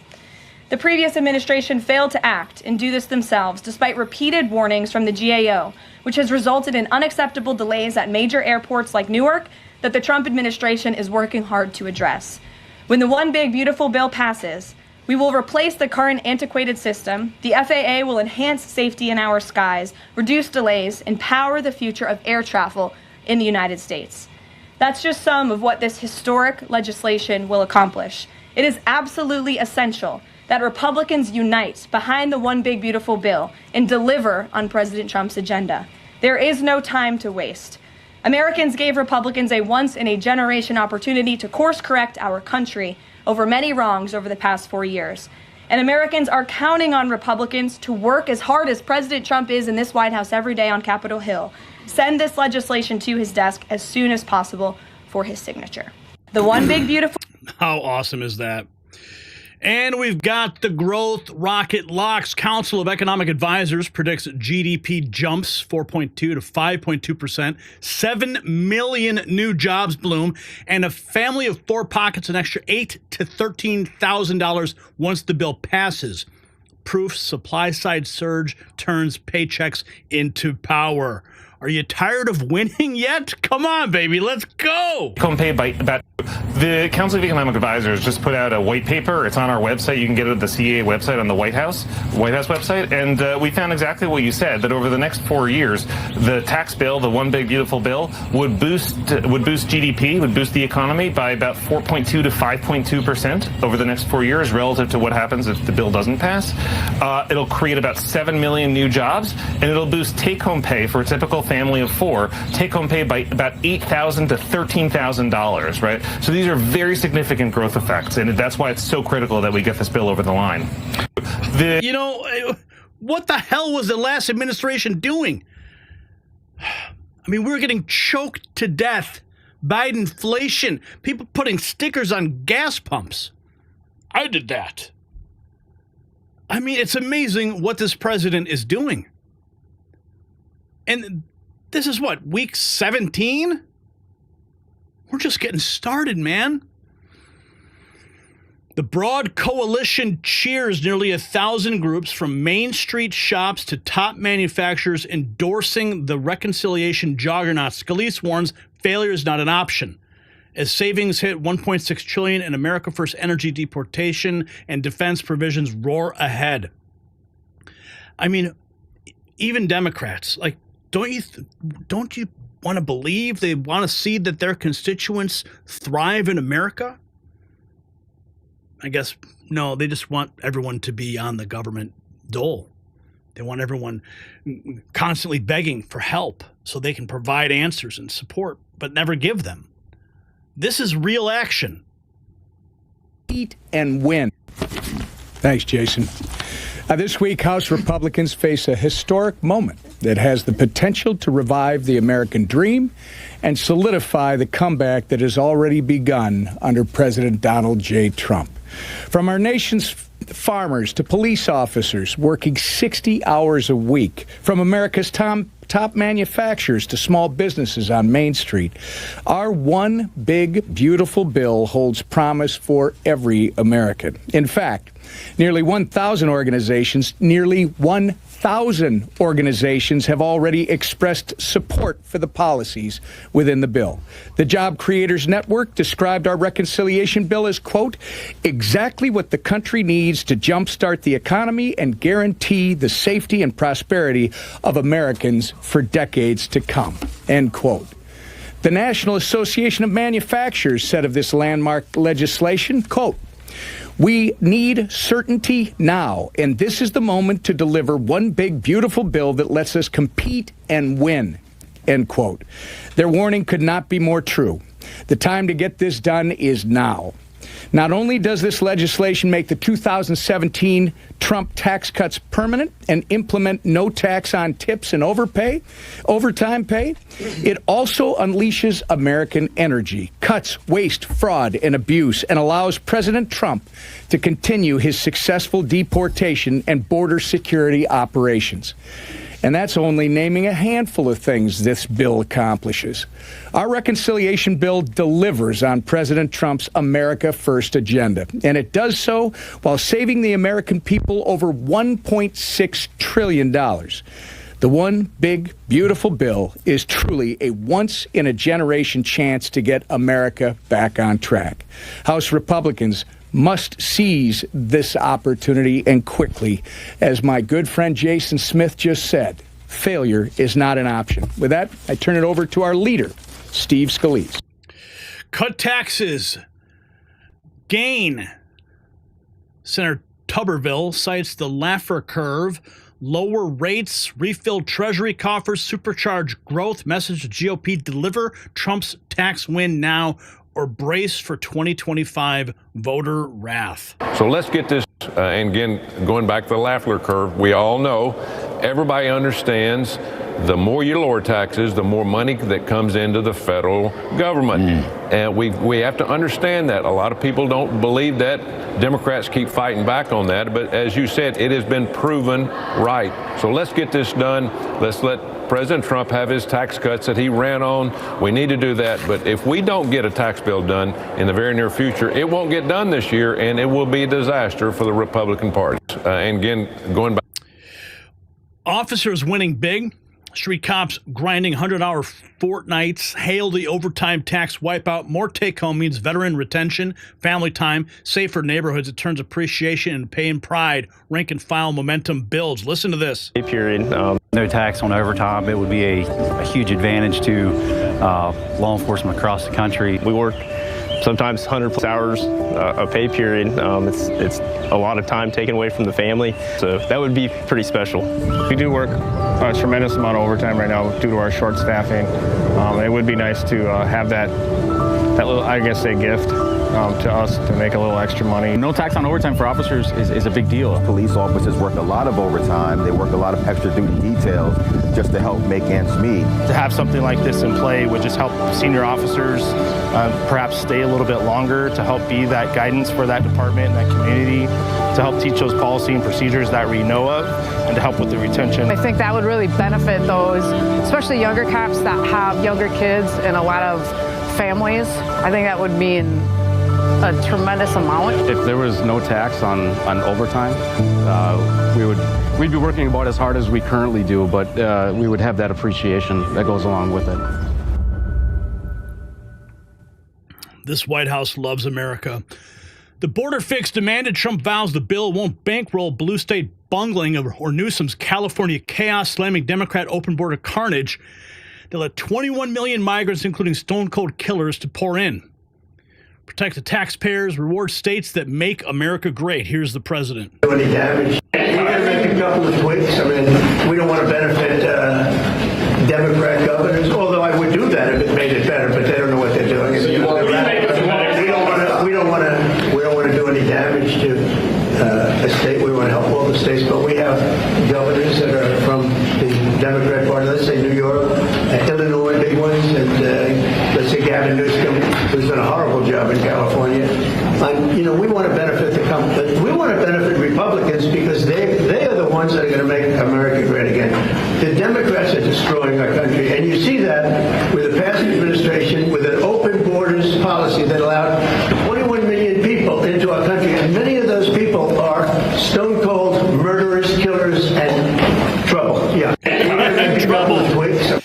Schumer sparks fury from the Senate steps. He rails that MAGA's fossil fuel revival hurts kids and the planet, but families haunted by $6 gas remember green dreams all too well. 2025 shapes into cheap energy versus climate dogma showdown. Oil, gas, and coal 10 years from now, because clean energy is the future. It's cheaper and better. It's going to hurt our country, our families, our children in so many ways. This ideological obsession that the hard right, led by the oil, gas, and coal industry, have against clean energy is going to be very harmful. It's going to be one of the worst. There are many, but one of the worst things that this administration is doing. 10 years. More fear porn from Chuck Schumer. The left cries bull Activist David Hogg brands the big bull bill, citing Medicaid and SNAP cuts for $55 million to bankroll a $5 trillion billionaire break. His rant floods X, but voters must choose handouts for cartels or pay raises for workers. That rely. So right now, Donald Trump is promoting his big bullshit bill that cuts $800 billion in funding for Medicaid. On top of that, that would mean that 13.7 million Americans will lose their health care that are the most vulnerable people in our society that rely on Medicaid for life-saving care. On top of that, as if that wasn't cruel enough, they are cutting SNAP benefits. There are over 42 million Americans that rely on SNAP, otherwise known as food stamps. That is going to have a detrimental impact on our society, especially on the young children that rely on SNAP in order to get nutrition and to feed themselves. And why are they doing this, right? We have to ask ourselves that. And not only is it the usual kind of bullshit cruelty that Republicans are trying to push through, even more than that, it's so that they can help billionaires with a $5 trillion tax cut that is going to disproportionately help the wealthiest people in our society. Our government should not exist only to benefit the wealthiest people in our society. It should exist for the benefit of all American people. This bill does the opposite of that. That is why when you hear the big beautiful bill, you need to think the big bullshit bill, because that is what this is. It is a tax cut for billionaires that is fueled by harming the most vulnerable people in our society and cutting life-saving and essential programs for them so that we can make the rich even wealthier. It's bullshit. So right now, more fear porn from David Hogg. Yeah, I wonder how many jobs those billionaires are going to create. Oh yeah, 7 million. So follow the real news, folks. If this thread armed you against the corporate spin, smash follow and join the next news frontline. We hold hard pass White House creds, stand front row at briefings, and drop the receipts. The Beltway media berries. More scoops, more context, zero disappointment. There's yours truly, pointing at Caitlin Collins right there, and she's about to do her news hit at the White House. Gotta love it. So the implications are crystal clear. This is not just another piece of legislation. It is a complete reimagining of how the American economy can work for the people, not against them. But here's what should really make you think. While Democrats scramble to throw roadblocks and spew fear porn, the American people's determination for economic freedom cannot and will not be denied. The tide of prosperity is rising, and no amount of leftist opposition can hold it back. So sound off in the comments below. How would an extra $8,000 to $13,000 in your pocket change your family's life? Your stories matter, and we want to hear them. And tap the more word right below this video on YouTube. Head to shop.nextnewsnetwork.com because supporting real news matters now more than ever. All right, we got another super chat that just came through from a watchman. $2, a mercury dime for your jar that's empty tonight. Yeah, super chats not coming in like they usually do. The boot heel of censorship is back, and it is clear as day, but not on X. Yeah, the numbers on X are through the roof. 50,924, 968. And 581 people watching on YouTube. Let that sink in for a second. Okay, let's continue. We got more news to unwrap for you this evening. Hello to all of our ex-viewers. If you're new here, I'm Gary Franchi. You're watching the Raw feed on the Next News Network. Tap follow if you want more, because there is a lot that we have to deliver.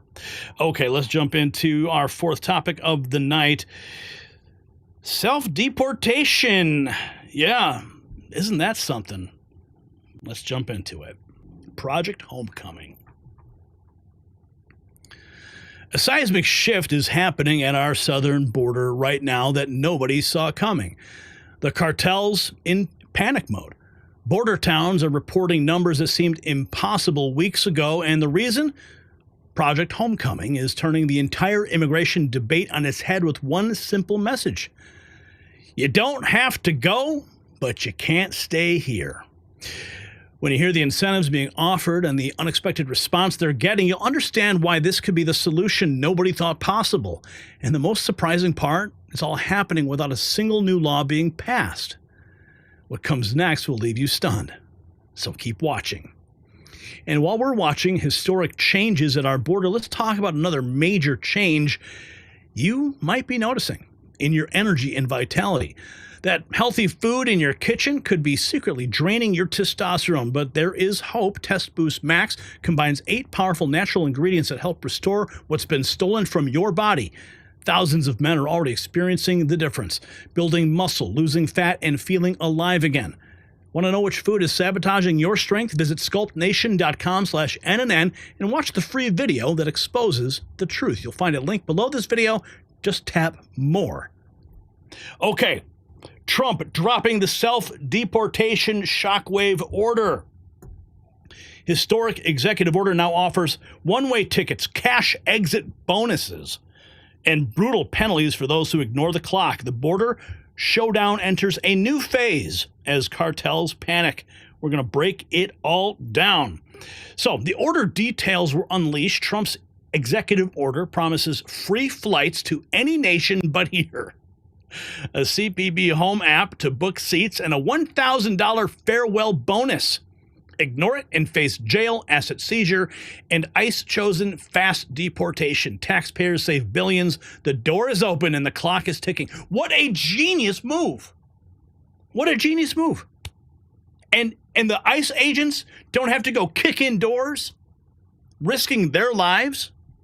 No, you get a plane ticket and $1,000. Thanks for playing. Let's listen.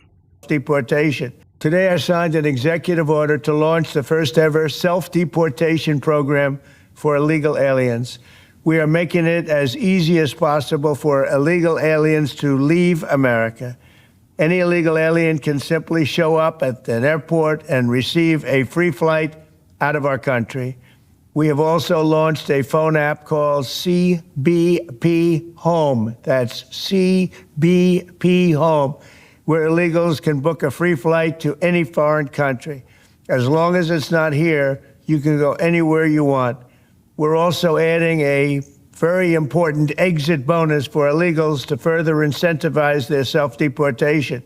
This deportation bonus will save American taxpayers billions and billions of dollars. What Biden did to this country can never be explained, will never, ever be accepted.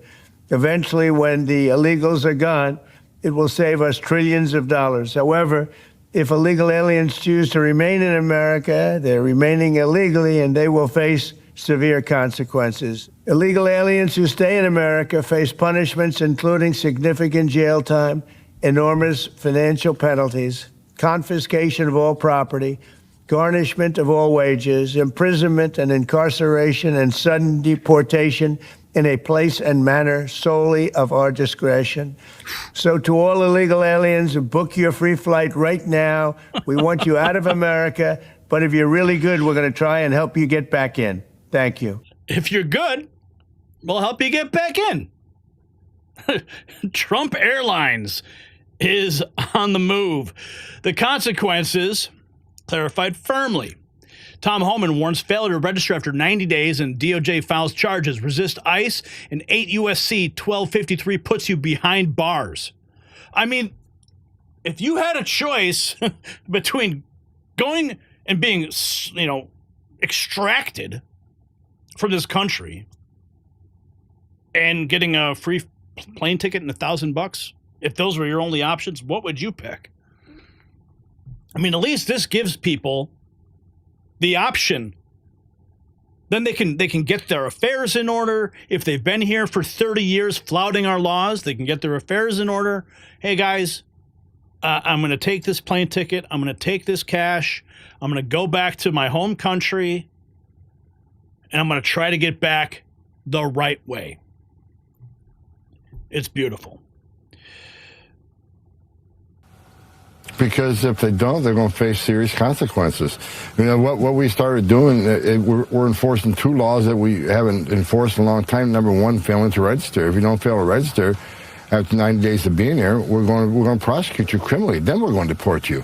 And if you hinder your arrest, if you don't open the door, if you don't answer our questions, if you don't assist in travel documents to your home nation after being ordered deported by the immigration judge, then we're going to prosecute you for that, which is 8 U.S.C. 1253.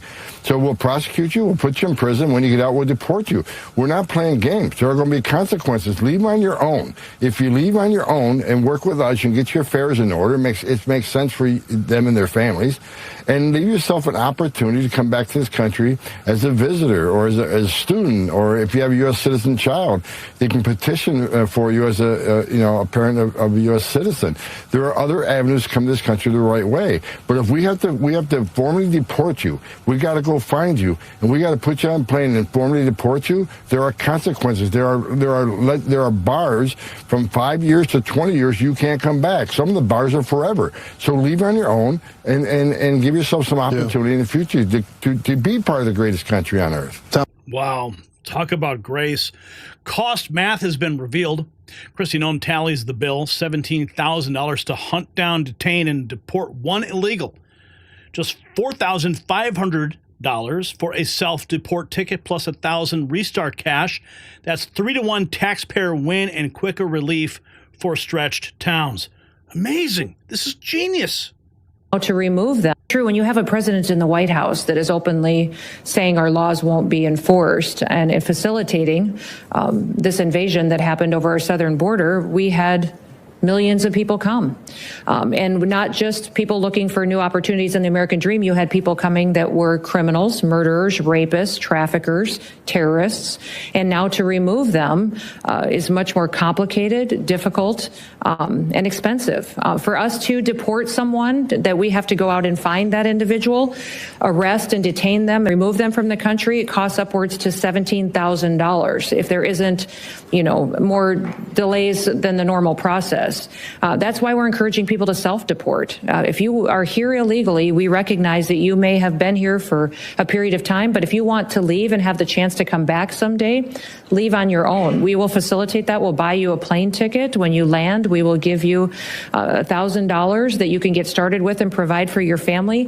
That cost of self-deportation is $4,500. So much, much more cheaper for the American taxpayer in how we make sure that we really are following our laws and that the people here in this country, the American citizens, are treated with the respect that they're due by coming here through the legal process and being a part of our future. True, when you have a president in the... Kristi Noem, gotta love her. She's laying it all out.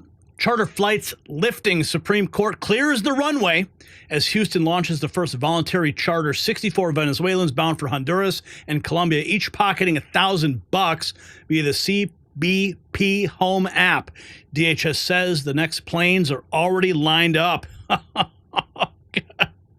This is amazing. From Houston, another victory for President Trump. Yesterday, the Supreme Court lifting a lower court's injunction, allowing the administration to move forward on ending legal protections for some Venezuelan migrants. Plus, the first charter flight for dozens of self-deporting migrants took off. 64 illegal immigrants were flown from Houston back to their native Honduras and Colombia. The Trump administration says it will continue offering a free flight and $1,000 stipend to any illegal alien who self-deports using the Customs and Border Patrol Home app. Another victory for The planes are lining up. Border stats plunge. Homan touts a 98% drop. Biden era $12,000 crossings a day, down to 211. Fewer cartels, actions, and terror watch list entries. Greatest border president of my lifetime. Here is Tom Homan doing a hit at the Sticks, as they call it, on Pebble Beach at the White House. I know that location very well. Most secure border. So the President Trump, who's a game changer, and you can like him, I don't care if you like him or love the man, you can't argue with success. His first administration, we handed the Biden administration the most secure border in my lifetime. Data proved it.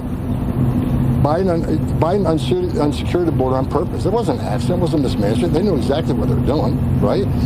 And now, just short time in the administration, today, we have the most secure border in the history of this nation, and the data proves it.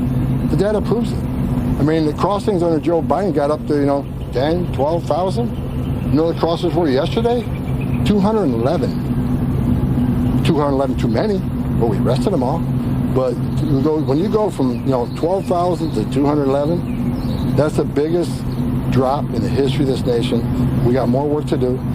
Should be zero gotaways, but the bottom line is President Trump, I like him or love him, he's a game changer. I'm a border guy, I'm an immigration guy. As far as what he's done to our border and interior enforcement, he's the greatest president of my lifetime. I know people hate me saying that, but wear my shoes and see the tragedies I've seen in 4 years. I've been with dying children. I've been with dead children. I thought the little girls were raped multiple times by the cartel. When we have 96% less people coming to this country right now, how many women aren't being raped by the cartels?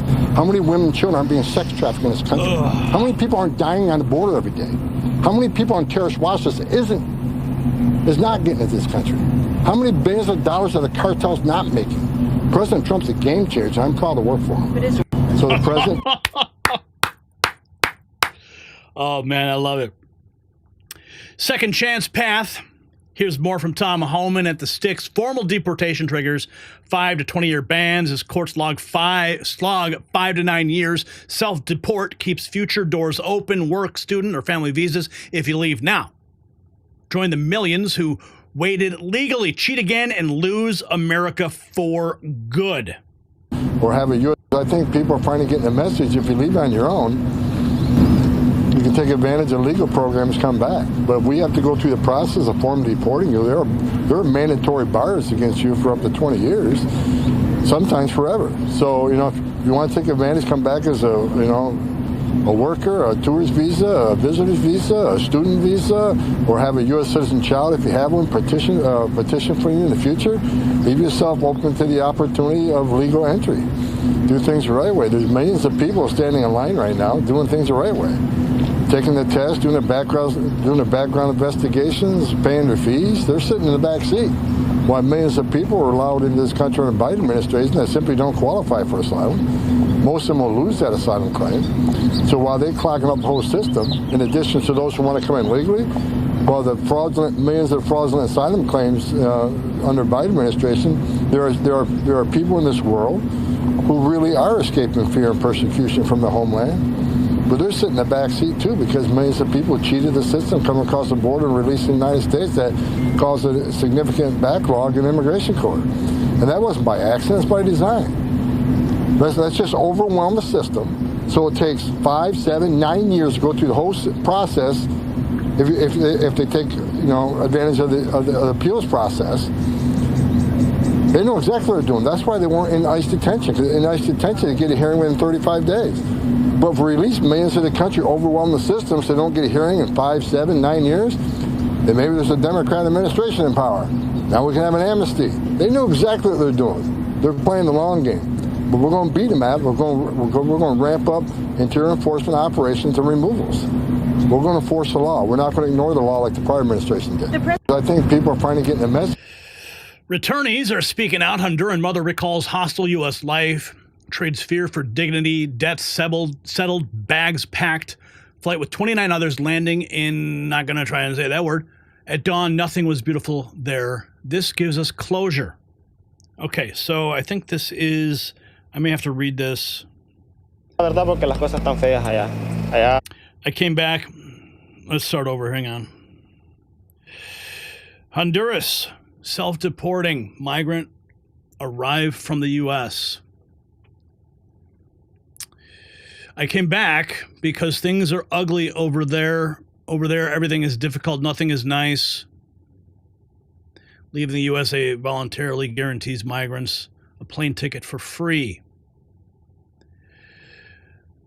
and a payment of $1,000 from the U.S. government. There's the debit card. There was a lot of anxiety, Antonio Garcia says, about staying in the USA, especially due to the hostility towards undocumented migrants. There were stories of people being detained with just the clothes on their backs, leaving behind their money, belongings, debts, and unfinished business. In contrast, this program allows them to plan their departures properly. So I'm not going to keep going on with that, but you get the point. Families are exiting together. First Honduras flight carried 64 people, 4 U.S.-born babies included. Each passenger, infants too, took a $1,000 restart grant. Parents said they would rather leave than live in ICE dread or broken American dreams. Footage shows choice. DHS video goes viral. Kids handed teddy bears before boarding. Honduras-Colombia flights. Smiling parents relieved. Viewers compare cost-saving Mercy flight to Biden-era detention chaos and pick the easy way. And take a look. Here's cut 5. These are the first self-deportation flights, according to the Department of Homeland Security, out to Honduras and Colombia. Look at this. So people are arriving, they're packing up their things, they're getting on board the flights, and they're leaving. Now, this arrangement is saving the United States a tremendous amount of money. And yes, they're offering the flights out. They're transporting them out of the country. They're giving them $1,000 in spending cash for the process. Both the United States has secured arrangements with both Honduras and Colombia to provide social services for the people who are coming back. This is way beyond the generosity that we even need to do. And yet we're doing it, and it's at an immense cost savings to the American people. It costs a lot more to send teams in to try and find illegals, take them into custody, and then ultimately deport them, have them in detention. The whole thing costs way more money than the Trump administration is spending now. So this is what they're offering. They're saying, look, we've got this generous deal for you. Generous deal for you. You can take it. We could do this the easy way, or we could do this the hard way. And so the easy way video just came out. Look at that. And people are going to see that and they think, okay, I'd rather take the way where my kids handed a teddy bear and then we're put onto a flight and then we're flown back to our home country instead of everybody gets arrested and thrown into a detention center and then ejected from the United States of America. So these are So the numbers don't lie, and neither do the results we're seeing on the ground. Project Homecoming's message is crystal clear. You don't have to go home, but you can't stay here. And it's working. While critics claimed it couldn't be done, we're proving them wrong day after day. But here's the question that everyone should be asking. If this approach is working so effectively, why did it take so long for someone to try it? What other simple solutions are being ignored by Washington's establishment? Share your thoughts in the comments below. And here's the question. What do you think about this new approach to border security? The answers might surprise the experts. And head to shop.nextnewsnetwork.com. Grab some merch, where real news comes first. All right. Okay, we had some super chats come through. And a new member. What's up, Jason O? Welcome to the family. Welcome to the Next News Network. Curio23. What do you call a fish with no eyes? Fish. Okay. All right. Thanks for the dad joke there. Appreciate it. Mr. Smith, starting the trend. Let's make it a trend. $45.47. Thank you for that. We're now at $99.93 in Super Chats. Who's going to put us over the top? Gene Weber dropping $5. That was included in that $99.93. And a Shiba dog bowing respectfully. Well, thank you. Thank you, Gene. All right, we got more news to get to. Oh, the Golden Dome, baby. What's up, Craig? Remember me? Of course I do, Craig. Thank you, he says. Thank you for all you do. What's up, Craig? Yes, I love that profile picture of yours. All right, you ready? Let's talk about this Golden Dome, shall we? Tonight, we reveal a defense capability so advanced, so revolutionary, that it's sending shockwaves through Beijing and Moscow. While Russia tests their latest ICBMs in a clear message to the West, what President Trump just announced isn't just another military project. It's a complete paradigm shift in how we protect American soil. And the technology behind what they're calling the Golden Dome has already proven itself in Israel for years, and now it's being scaled up to protect every inch of America. And when you hear what this system can do, you will understand why our adversaries are scrambling to respond. The implications will take your breath away, so don't go anywhere. And as America strengthens its defenses, it's time to strengthen your body's natural defenses against pain. Dr. Josh's breakthrough discovery is doing for joint pain what the Golden Dome is doing for national security, providing revolutionary protection. His turmeric extract is 200 times more powerful than store brands, helping over 300,000 Americans eliminate pain naturally. No more managing pain. It's time to end it. While it aches and stiffness hold you back, visit goldenrevive.com/NNN to watch Dr. Josh's video and discover how this breakthrough could change your life. All right, today was a big day at the White House. President Trump just hit ignite on an orbital umbrella, thousands of Hunter satellites primed to swat enemy nukes before they burn our skies. This is Star Wars 2.0 with hardware and money.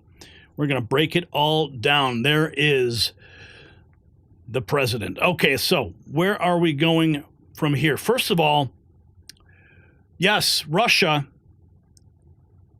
powerful tactical ballistic missile system. The Iskander-M is a Russian mobile tactical ballistic missile system known for its maneuverability, speed, and ability to evade missile defense systems. The Ukrainian GUR reports that Russia is planning to launch a Yars RS-24 intercontinental ballistic missile, ICBM, on the night of May 19th for training purposes from the area of Sobdavny, Sobdorlovsk Oblast. The missile will apparently be launched by the 433rd Regiment. So, this is why the Golden Dome is so important. We're going to continue to break it down. The space shield taking shape, the Oval Office moment. Trump inks the directive, promising unstoppable intercepts from pole to pole. His blunt warning, enemies launch and they lose. The Golden Dome turning sci-fi into steel-fisted deterrence, humiliating any attacker on live TV. Across the land. In the campaign, I promised the American people that I would build a cutting-edge missile defense shield to protect our homeland from the threat of foreign missile attack. And that's what we're doing. Today I'm pleased to announce that we have officially selected an architecture for this state-of-the-art system that will deploy next-generation technologies across the land, sea, and space, including space-based sensors and interceptors. And Canada has called us and they want to be a part of it. So we'll be talking to them. They want to have protection also. So, as usual, we help Canada do the best we can. This design for the Golden Dome will integrate with our existing defense capabilities and should be fully operational before the end of my term. So we'll have it done in about 3 years.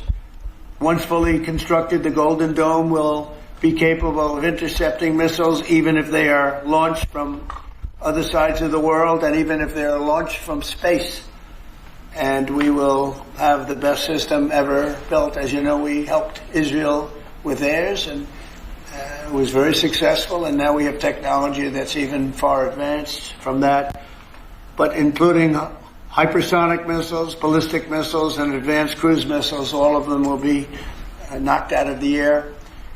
We will truly be completing the job that President Reagan started 40 years ago, forever ending the missile threat to the American homeland, and the success rate is very close to 100%, which is incredible when you think of it. You're shooting bullets out of the air. In the camp. How cool is this? I mean, he's literally picking up where Reagan left off. Remember, they mocked Reagan for his idea, and it tanked. President Trump picking up the pieces of Ronald Reagan's plan. Promise kept, confirmation rolls on. Defense Secretary beaming beside the Resolute desk, adding Golden Dome to the roster of vows fulfilled. He publicly brands it a generational fortress for every hometown. Beltway naysayers who mocked Star Wars just ran out of excuses. And get 100%. Mr. President, add this to the long and growing list of promises made and promises kept. Ultimately, this right here, the Golden Dome for America, is a game changer. It's a generational investment in the security of America and Americans. Mr. President, you said we're to secure our southern border and get 100% operational control after the previous administration allowed an invasion of people into our country. President Reagan 40 years ago cast the vision for it. The technology wasn't there. Now it is, and you're following through to say we will protect the homeland from cruise missiles, ballistic missiles, hypersonic missiles, drones, whether they're conventional or nuclear. It's not lost on me, sir, also that you had the vision to start the Space Force. And here we are, when others said we didn't need it, here we are in the Oval Office with one of the leaders of the Space Force in General Gutlein leading the charge on putting in place a game-changing Golden Dome for America. So, sir, it's an honor to be a part of this bold initiative. We're going to get to work on it. We have been since you signed that executive order on January 27th. We've been fast-forward on this, but we're here on this day, and this is just one stop in delivering this defense of the homeland, which is something you charged us with doing, and we'll keep going until it is complete, sir. Thank you, Pete. Pete's doing a great job, by the way. Thank you very much. Generals are backing the bold plan. Space Force Chief Gutlein brands the Golden Dome a sprint to protect our kids. Picture autonomous killsat swarms patrolling low orbit, vaporizing inbound warheads in milliseconds. Troops roar. Lobbyists shuffle. Deployment clock is loud. Listen. Building out. Mr. President, today is a great day for the nation as we double down on protection of the homeland. As you're aware, our adversaries have become very capable and very intent on holding the homeland at risk. While we have been focused on keeping the peace overseas, our adversaries have been quickly modernizing their nuclear forces, building out ballistic missiles capable of hosting multiple warheads, building out hypersonic missiles capable of attacking the United States within an hour, traveling at 6,000 miles an hour, building cruise missiles that can navigate around our radar and our defenses, and building submarines that can sneak up on our shores, and worse yet, building space weapons. It is time that we change that equation and start doubling down on the protection of the homeland. Golden Dome is a bold and aggressive approach to hurry up and protect the homeland from our adversaries. We owe it to our children and our children's children to protect them and afford them a quality of life that we have all grown up enjoying. Golden Dome will afford that. I greatly appreciate your trust in me and your nomination in me and your trust in the team to deliver this. It is a great day for America. Mr. President, today is a great day. And we just got an image of the Golden Dome. This is just in. Take a look at this. Can we get this picture? There it is. We found the Golden Dome. Oh, I kid. Oh, wait, there's another picture. The big, beautiful Golden Dome. Yes, the memes are right in themselves. Okay, the White House just put this out about 56 minutes ago. We didn't have it in the original lineup, but we just found it. President Trump announcing the Golden Dome missile defense. Included in the One Big Beautiful Bill, this project aims to ensure American security. Golden Dome. Thank you for being here in the Oval Office as we make a historic announcement about the Golden Dome missile defense shield. We will truly be completing the job that President Reagan started 40 years ago, forever ending the missile threat to the American homeland. The One Big Beautiful Bill will include $25 billion for the Golden Dome. It's a generational investment in the security of America and Americans. Golden Dome is a bold and aggressive approach to hurry up and protect the homeland from our adversaries. The Golden Dome is going to be an even bigger legacy for our country. The Congress is stepping up, as you mentioned, right now in the budget reconciliation bill. You know, some funding is tough and some is easy. When we say we're going to save everyone's lives in a crazy world, it seems to be very easy to get. Our enemies, our adversaries, are going to pay a lot of attention to this, just like they have to President Trump from day one. So you're defending the homeland, defending the American people. So thank you for your leadership. Beautiful, man. Absolutely beautiful. Oh, we found another Golden Dome. Man, the memes are just flying. You knew that was going to happen, right? Okay, let's continue with the thread because there's actually a lot more information we need to share with you regarding it. Some stuff that I dug up today. Okay, so we did the general. Okay, so here is the Silicon Valley joining the fight. Senator Kevin Cramer says the Golden Dome boom will look more like app stores than shipyards. AI coders, chip fabricators, garage inventors feeding railguns and lasers. File patents, fire up 3D printers. America needs you suited up for orbit. Whoa. line is the perfect. Mr. President, I think one of the things that's, and you alluded to this, the new autonomous space age defense ecosystem is more about Silicon Valley than it is about big metal, right? And so what's exciting about this is it makes it available to everybody to participate, to compete. Big companies, mid-sized companies, small companies, but General Gutlein is the perfect person, again, to sort all that out because he understands how it has to work together ultimately. Mr. President, I think one of the Heartland gearing up. Indiana Senator Jim Banks vows Hoosier factories will swap engine blocks for satellite hulls. We've wielded steel for a century. Now we will wield the shield. Flyover talent meets federal contracts, turning cornfields into command hubs swiftly. Bigger legacy. Everybody knows Jim Banks. He's a great congressman, and now he's a great senator from Indiana. And you might want to say a few words, Jim. Well, your legacy with Space Force, Mr. President, is already big, but the Golden Dome is going to be an even bigger legacy for our country. And Indiana is going to help you make it. Right. The space satellites that are made in Fort Wayne, Indiana by L3 Harris, all the work done at Crane Navy Base in southern Indiana is going to be a big part of it, and Hoosiers are very proud of that. We're proud of you. Thank you very much. It's going to be a big factor. Thank you, and good luck, and congratulations. You won that race by a lot. That wasn't even a contest, right? Well, thank you. Thanks to you and all of your support. Thank you very much. Thanks. Everybody knows. 30-minute death window warning. Here's an exclusive simulation from Facts Matter. A Chinese booster screams Pacific to Pasadena in 27 minutes. Booster mid-course terminal blink, and it's ash. Golden Dome slams that nightmare window to zero, forcing Beijing to rethink first strike fantasies. Check this out. This is, let's say a country like China launches a ballistic missile headed for the U.S. mainland. That missile, it goes through 3 unique phases on its way here. First, as soon as that missile is launched, it has the booster phase. This is when the missile is climbing up into the sky. It has fire and smoke coming out of it as it climbs in altitude, and this is exactly the phase where the missile is detectable. If you don't detect the missile during this initial phase, well, you're pretty much out of luck. It's going to be like finding a needle in a haystack later. Regardless, after the missile launches up high enough, the missile reaches the mid-course phase. It enters suborbital spaceflight, and it cruises the space above our atmosphere in an arc on its way to the target. It then eventually reaches the apogee, which is the highest point of its flight path, before the warhead re-enters the atmosphere and makes its final descent to the target.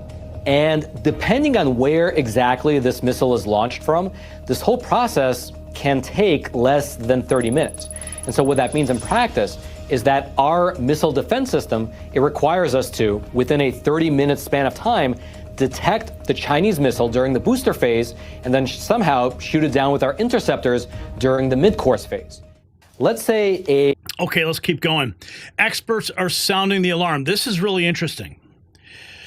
National security legend Bill Gertz tells a D.C. ballroom that hypersonics, orbital nukes, and a China-Russia-Iran tag team make the Cold War look quaint. Golden Dome must dust off the Star Wars blueprints and forge new ones before the sirens wail. System that renowned author and senior national security correspondent for the Washington Times, Mr. Bill Gertz. Well, now we have a new problem, and that's hypersonic missiles, and we have long-range precision land attack cruise missiles as well.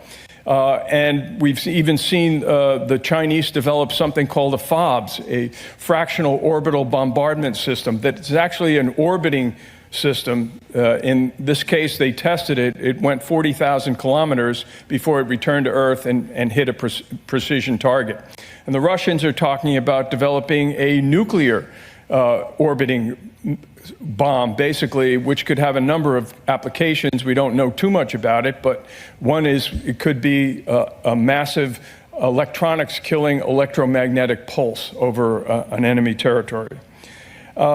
So I mentioned that with these new threats, just last week we had testimony from a number of nuclear officials from both the military and the government, the Pentagon and the Energy Department, and they basically told Congress, we're in trouble. Our missile, the missile threat is growing. The collaboration between China, Russia, North Korea, and Iran in the future is increasing the danger of nuclear war. I mean, that's really where we are today. So to sum up, basically, this is an exciting time for missile defense. And the whole idea of Golden Dome is they're going to dust off some of the Strategic Defense Initiative program. Renowned author and senior... So the nationwide threat map's been exposed. DIA slide turns every U.S. zip code crimson by 2035. Hypersonic swarms, orbital drops, subsalvos, arsenal growth set to quadruple while today's shield wheezes. Golden Dome flips the script, defend everywhere, every second, and every vector. Now, I know this is hard to see, but this is directly from the Defense Intelligence Agency. If you want a closer look, go to our X account and you can see this. Basically lays out how the system would work and what the threats are, as you just heard from Bill Gertz. So here's more on how it works. Facts Matter explains AI-guided satellites orbit hostile skies, firing heat hunters that torch warheads. Torching them mid-flight. Reagan dreamed, Trump finds the funds. The Valley builds, Golden Dome forces nukes to detonate above tyrants, not American neighborhoods. Listen. And our space, President Trump is looking to make the biggest change to our nation's defense capabilities in at least 60 years. And he's looking to do it up in space. You see, after launching the Space Force as the official sixth branch of the U.S. military, as well as reestablishing the Space Command during his first term in office, well, now President Trump is looking to expand our space military capabilities to include hundreds or perhaps even thousands of satellites, each one equipped with heat-seeking missiles that can fire and destroy nuclear warheads directly over our enemy nations. This is really the nuclear war in space that Reagan famously envisioned, except now, with advances in manufacturing, computing, and AI, it's actually happening. It is happening. And this happened in the Oval Office. A reporter asked if the Pentagon brass begged for the Golden Dome. Trump smirks. Asked for this. As you had mentioned at the beginning of your remarks that this was a campaign promise of yours, have military commanders asked for this system specifically? Because NORAD had said previously that the current system was adequate. So what does this get the United States Somebody said the current already system is adequate. before? There really is no current system. We have certain areas of missiles and certain missile defense, but there's no system.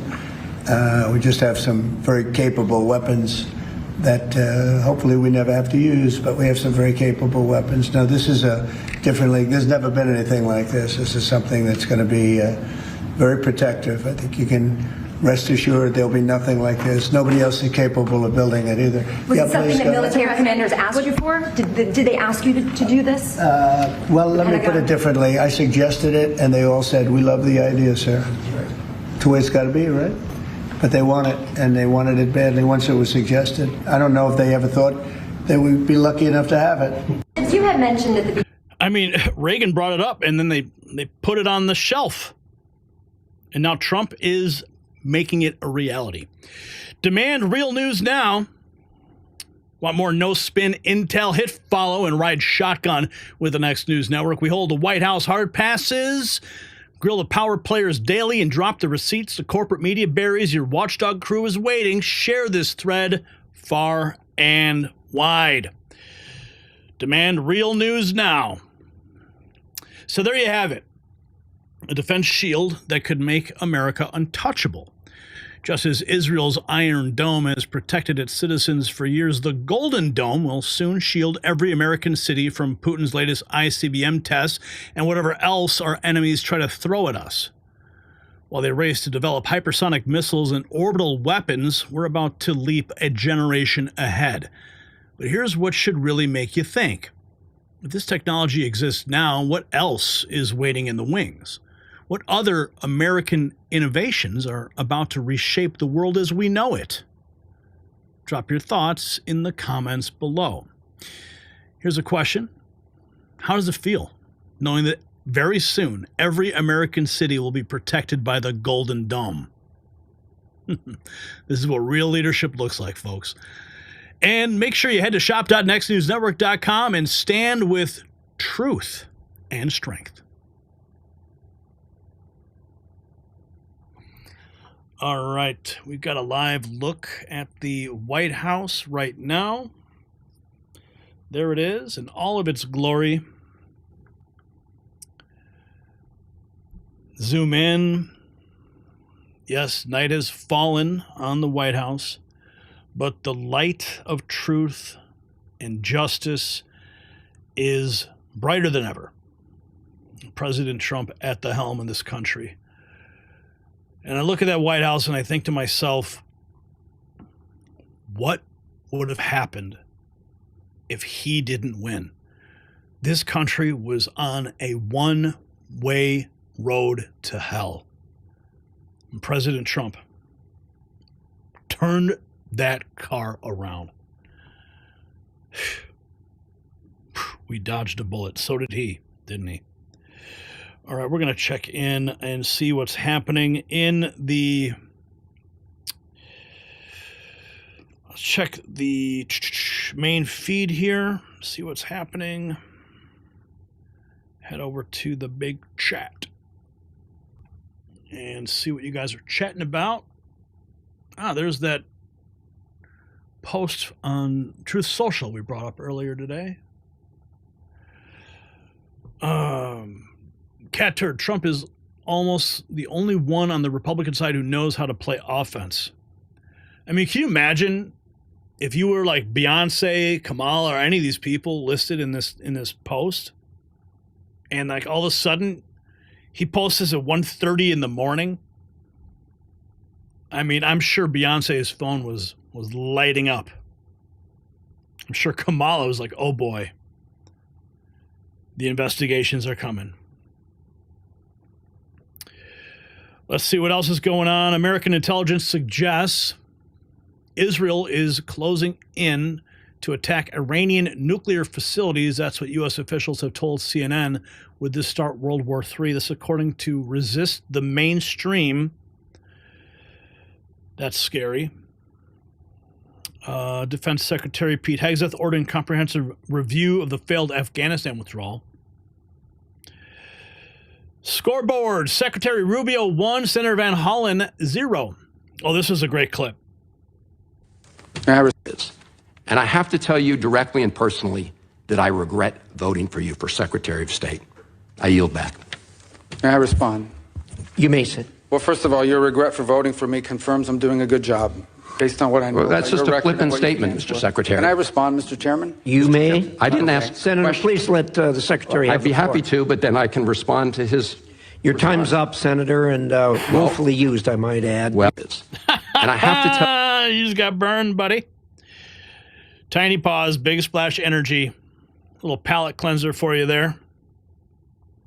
10 minutes ago, breaking 911, Speaker Johnson and moderate Republicans have zeroed in on an agreement for the state and local tax, SALT, deduction cap, solving a critical hang-up that has dogged the Trump big, beautiful bill. That's according to The Hill. The bill will go before the Rules Committee at 1 a.m. Eastern Time. That just breaking 2 minutes ago. Viral news, New York City posting DOJ subpoena. Undermine as migrant hotels close, leaving feds in the dark. ICE arrests Twin City man charged with causing a fatal crash.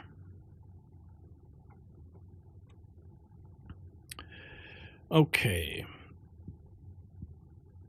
What else is going on here? Megyn Kelly destroys Jake Tapper on his Biden cover-up. Do you want to apologize to Laura Trump?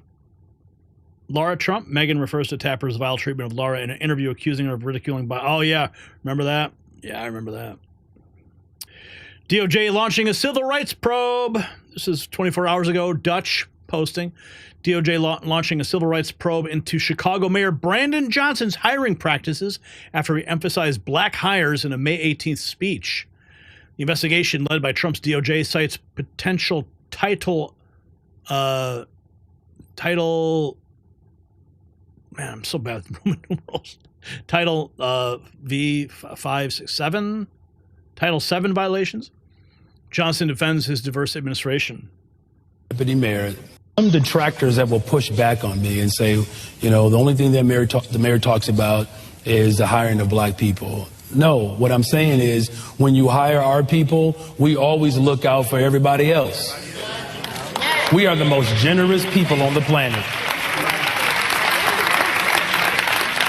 I don't know too many cultures that have play cousins. That's how generous we are. We just make somebody a family member, right? Oh, yeah. Okay.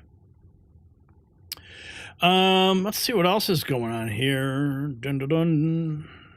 Obama joins the Diddy party. I heard a little bit about that. I don't know much. Got to dig deeper. Yeah, Zelensky. Okay, so what are you guys talking about in the chat room here? Quantum physics will make you go crazy. I don't give $2, but I could give 200 and have not on YouTube. I don't need fanfare. I know how to donate to keep Gary moving. Okay, Min Yu, thank you for that. Whatever. I want to see something get done about it.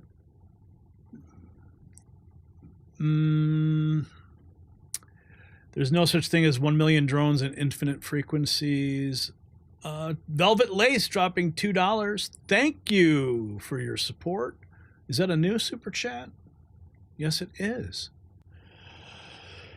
Okay, folks, that is the show tonight. Thank you for joining us. And what we have witnessed is not just news, it's history unfolding before our eyes.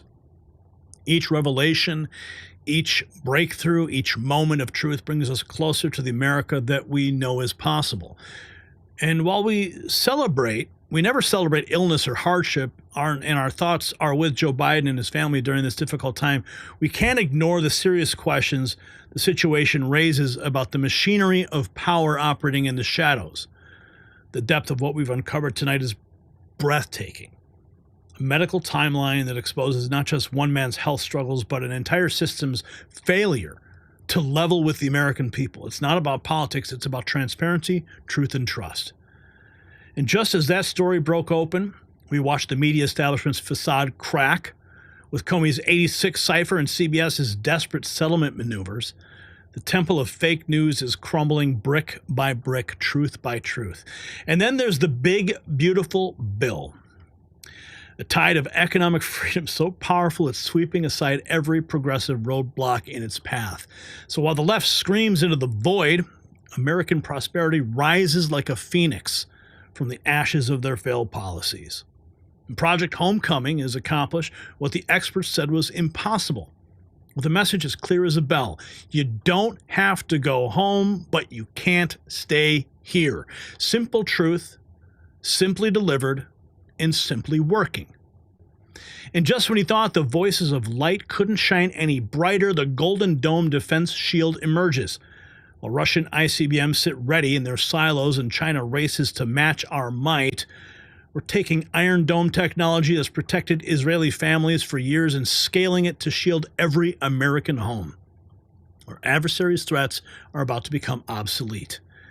And to our incredible viewers lighting up the Super Chats and Rumble Rants, you're not just watching history, you are helping write it. Your voices, your support, your unwavering commitment to truth keeps this beacon burning bright.